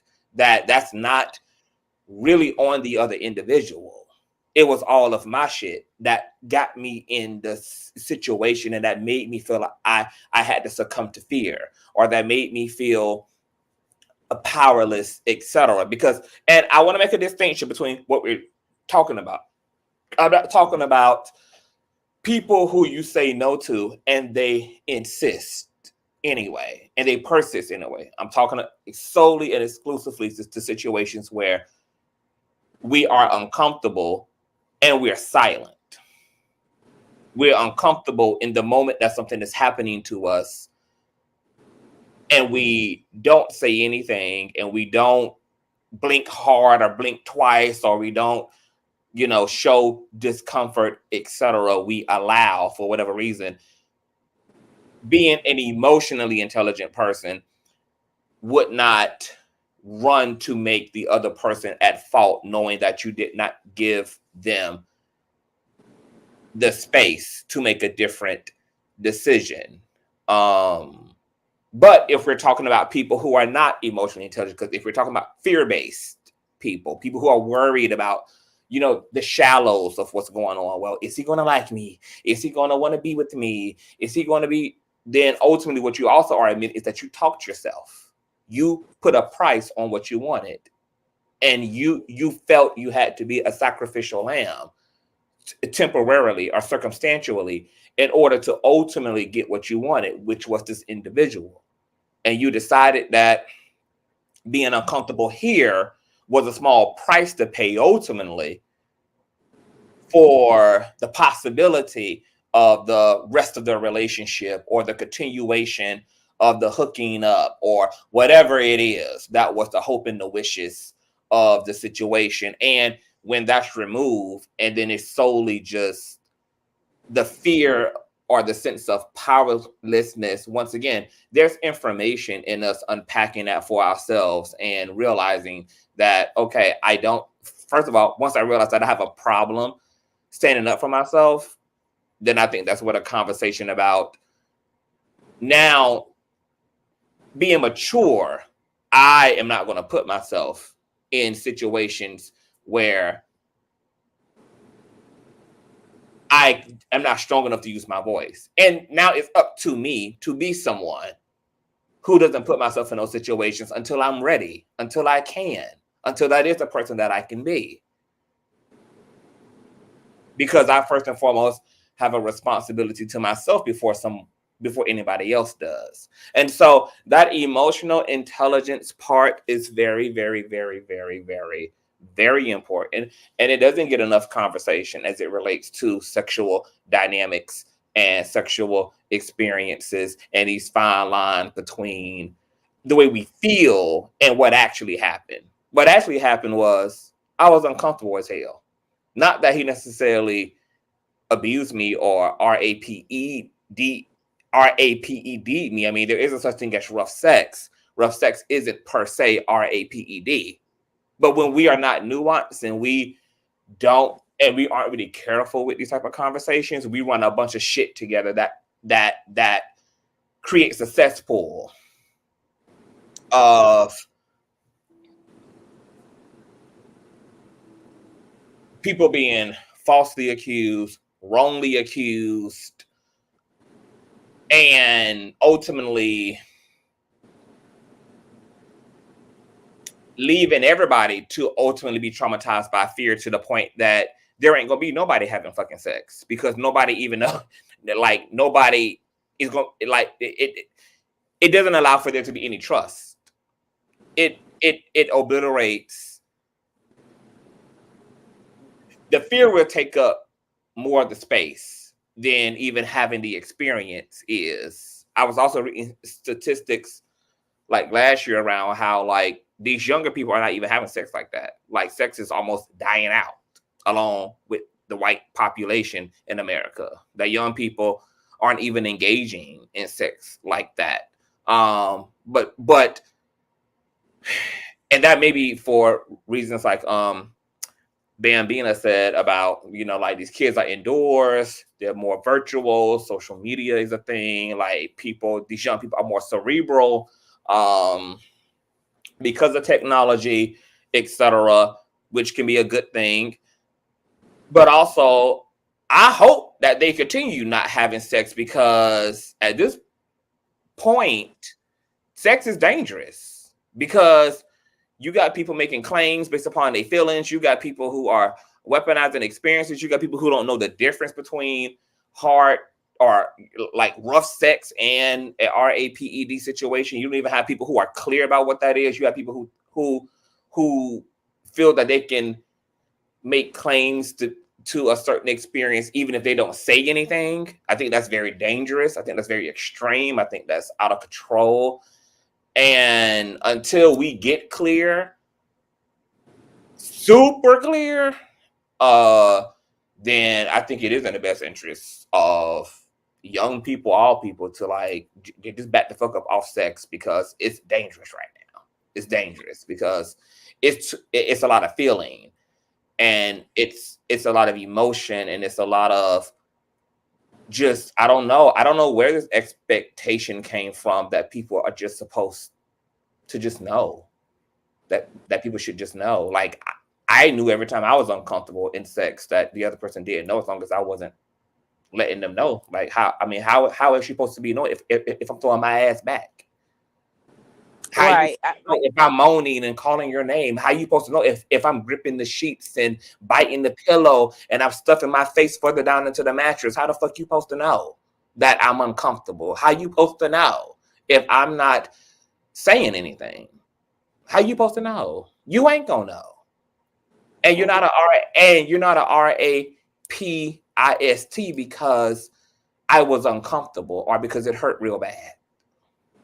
But this is what we see, that how it's being weaponized, and I should have cleaned that statement up a little bit. And it's unfortunate because there are some chicks that get off in that, and that's how young men get caught up in, because they, you know didn't have an opportunity to, like you said, make another decision and auto correct whatever the situation was. Because I've been fortunate, even that I've never had a real no in terms of, okay, no, stop, don't do this. I might say, I'm uncomfortable, I'm hurting, wait a minute, time out for a minute or whatever. And, give me a chance to either reposition or, do whatever it is to get comfortable. And if I was continually uncomfortable, I would just let them know, and we would stop and probably try again at another time. Usually it was, something physiologically, if I was having a physiological issue of some sort. And they didn't take it personally, and I, had enough emotional intelligence to be like, okay, let's revisit this another time. I didn't have to do that very often, but definitely. And then they were respectful about it too, because they feared more of what you're saying, conscious, that if I don't say nothing and they keep going, that if, and I'm continually hurting, then I'll go somewhere and make that accusation. So like I said, it was we were it was a different time of emotional intelligence. I think that's kind of moving in the reverse, and that's why these conversations are so important, to get this back on the rails. And you're right, our kids, are not having as much sex, especially as early as, I know me and, what's his name, Yogi, or whatever his name was, we were talking about that we had it. But and that's probably for the best right now. Yeah, because it's gonna be a lot of more. It's gonna be a lot of people in. It's gonna be a lot of. It's gonna them prisons gonna be full if they keep on, and we're not really unpacking this thing. And wow, I'm Especially with the behaviors of black folks that, get a little notoriety, enough this or enough that, and think that they have the same, power dynamic privileges as the white privilege, because we're quicker going to jail for the allegations than they ever would be. They're always going to get the benefit of the doubt. Sad but true. you know it is what it is. It's a bad way of thinking. I think if anybody, if the no has hit the surface and has come out of that woman's mouth, and anybody go past that, you're guilty. But they're more or less, what did you do? How did you play a role in this getting so far or whatever? But the brothers, that y'all are not afforded that. So I want y'all to move cautiously in this. Don't take nothing for granted, because just because you're a rapper this or an actor that and all of this whatnot and what have you. Because they, what I consider nigga wake up cards, are coming one day soon too. But you know what else is crazy legally? Like if a woman and if there's a married couple and a husband rapes his wife, she can't go down to the police station and say that he raped her. There's no Yeah. such thing. That doesn't exist. Isn't that crazy? it Well, is. I think that the conversation has moved forward some, but that was a pervasive problem in Mhm. the past, because and that was born out of women were property to their husband. We Mhm. didn't have that right to say no. That, Mhm. it took some hard cases, and a lot of women of all races and in ages took a L on that, until they realized that just because there is a marriage contract that's not in the two, and we were taking the Bible literally, body, it's his body to become one and all of this stuff. But once we saw the violence of it, and a lot of the times, because in those situations it's intimate partner violence on top of the sexual parts, they were physically being abused. They had to kind of change that narrative too. Well, I don't think they changed it. I think that still exists. It's not in all 50 states and in most other countries. I don't I think. know it's other countries, yeah, it's still pervasive, but in a lot of areas. But here, when I'm speaking in terms of the U.S. because that's where I live, and a lot of it came with, he essayed her, but she came in bruised and battered because she had been a physical domestic abuse victim that all of a sudden now the sexual switch was flipped, and it's that compounded on all the other abuses that she Oh, sustained. okay. Yeah. Okay. So That's she'll what go in I mean. for. Okay. So you've seen them go in for the physical part, and then that also is part of it. Right, it's like all of a sudden because they've already started, in intimate partner abuse, because even we've changed the language from domestic to intimate partner, it in the last few years or so. A lot of it was started with the manipulation, the isolation from family and friends, the mental abuse, the emotional abuse. Once verbal, then they started putting their hands on them. Then, especially when it came to if they were on drugs or whatnot, that was that wasn't even a far jump out from the frying pan into the fryer before that occurred. It was a very sadistic progression. I understand. Yeah, so like I said, yeah, not to say that it doesn't happen in other parts of the world, but usually when a husband does that to his wife, he's already gone through the other gamut of abuses to her. And that's just like, you know, I don't want to say the icing on the cherry, the cherry on the icing of the cake of despair for that woman.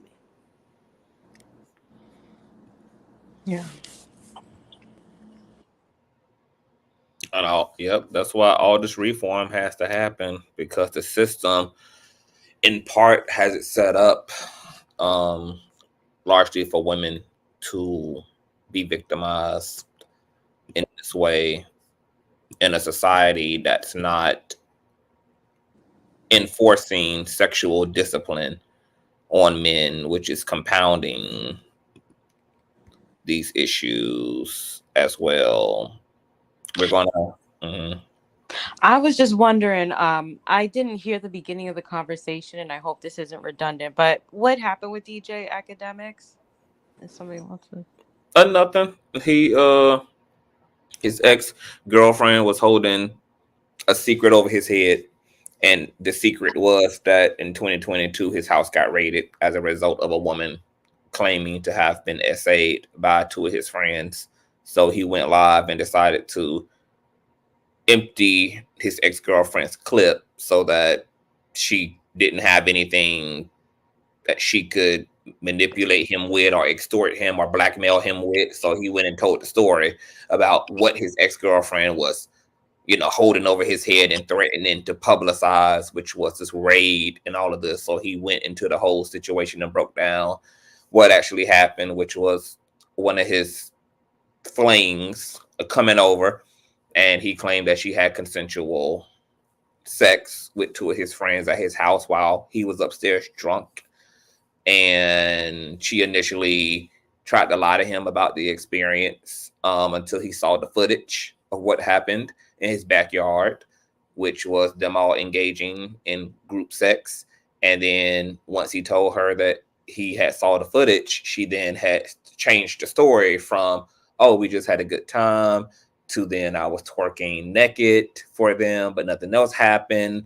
But then when he showed her the footage for herself, then that's when she changed the story again to like, oh, well, I don't like remember doing all this, and maybe I need to get an RAPE kit done, and etc. And his attitude toward the situation was that she, had only claimed RAPE after she felt embarrassed, which she did express to him in the text messages that he also exposed. She was just like, oh, like you probably look at me differently now. And he really did look at her different. He was disgusted. He expressed in his commentary that he didn't think she was that type of woman, etc.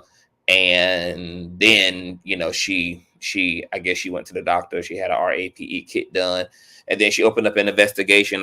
and all of this from his perspective was like she did all this just because she just had shame around being caught red-handed in doing something that most people would be embarrassed to be caught doing by people outside of the situation that they're doing it with.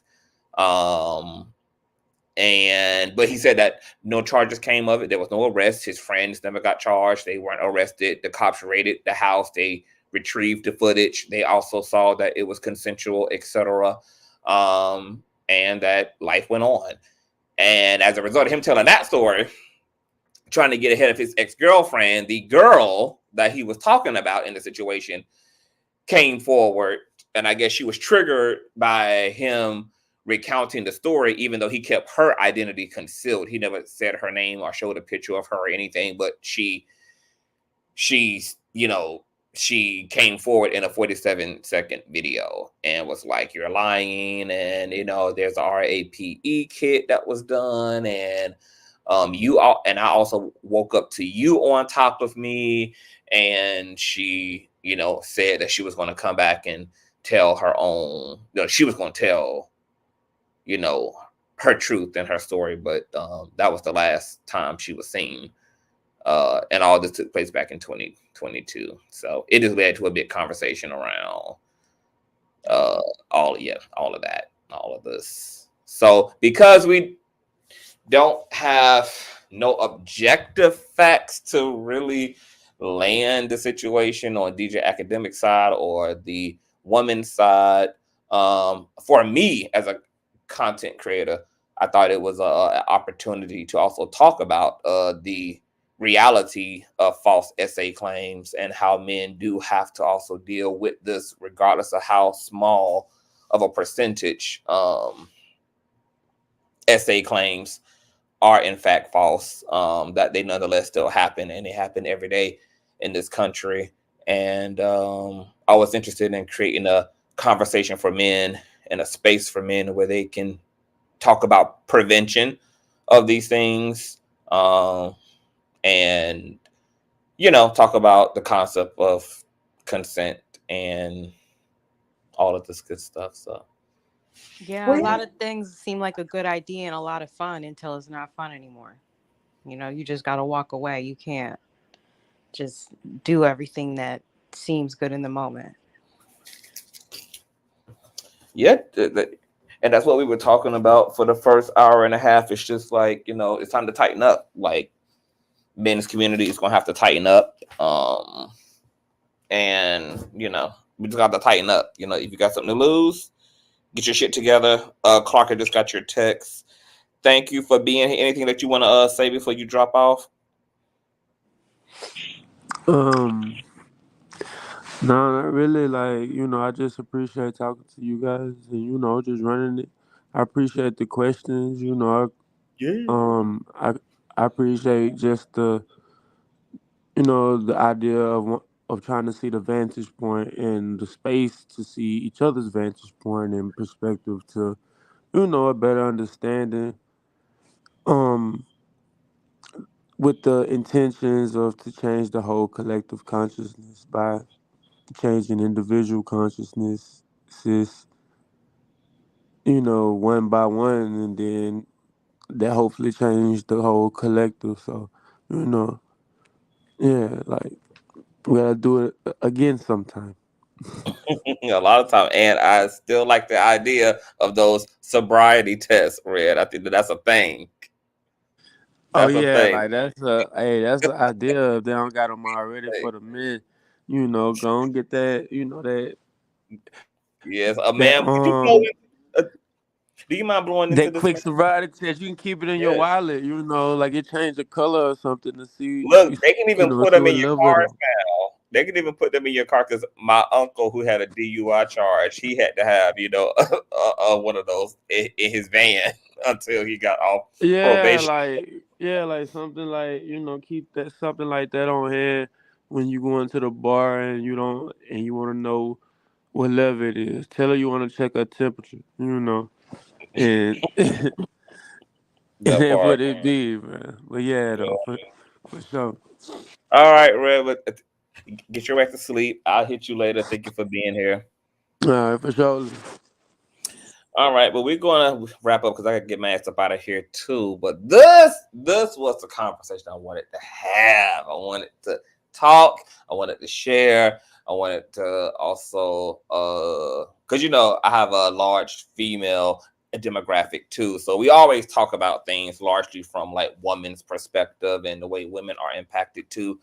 And I know something I wanted to start doing for 2024 is also start creating conversations for my male subscribers as well, because even though I'm a gay ass content creator, I have male followers, I have men followers too. So wanting to kind of give all the groups space to speak, to share, to talk about their concerns and issues that impact them, etc. Whether that's trans folk, queer folk, Black woman folk, Black straight men folk, etc. So, and maybe as a result of this issue too, we'll come back and also talk about it from the female perspective and from the like the issues that lead to also the systemic sexual exploitation of women and how that's an entire business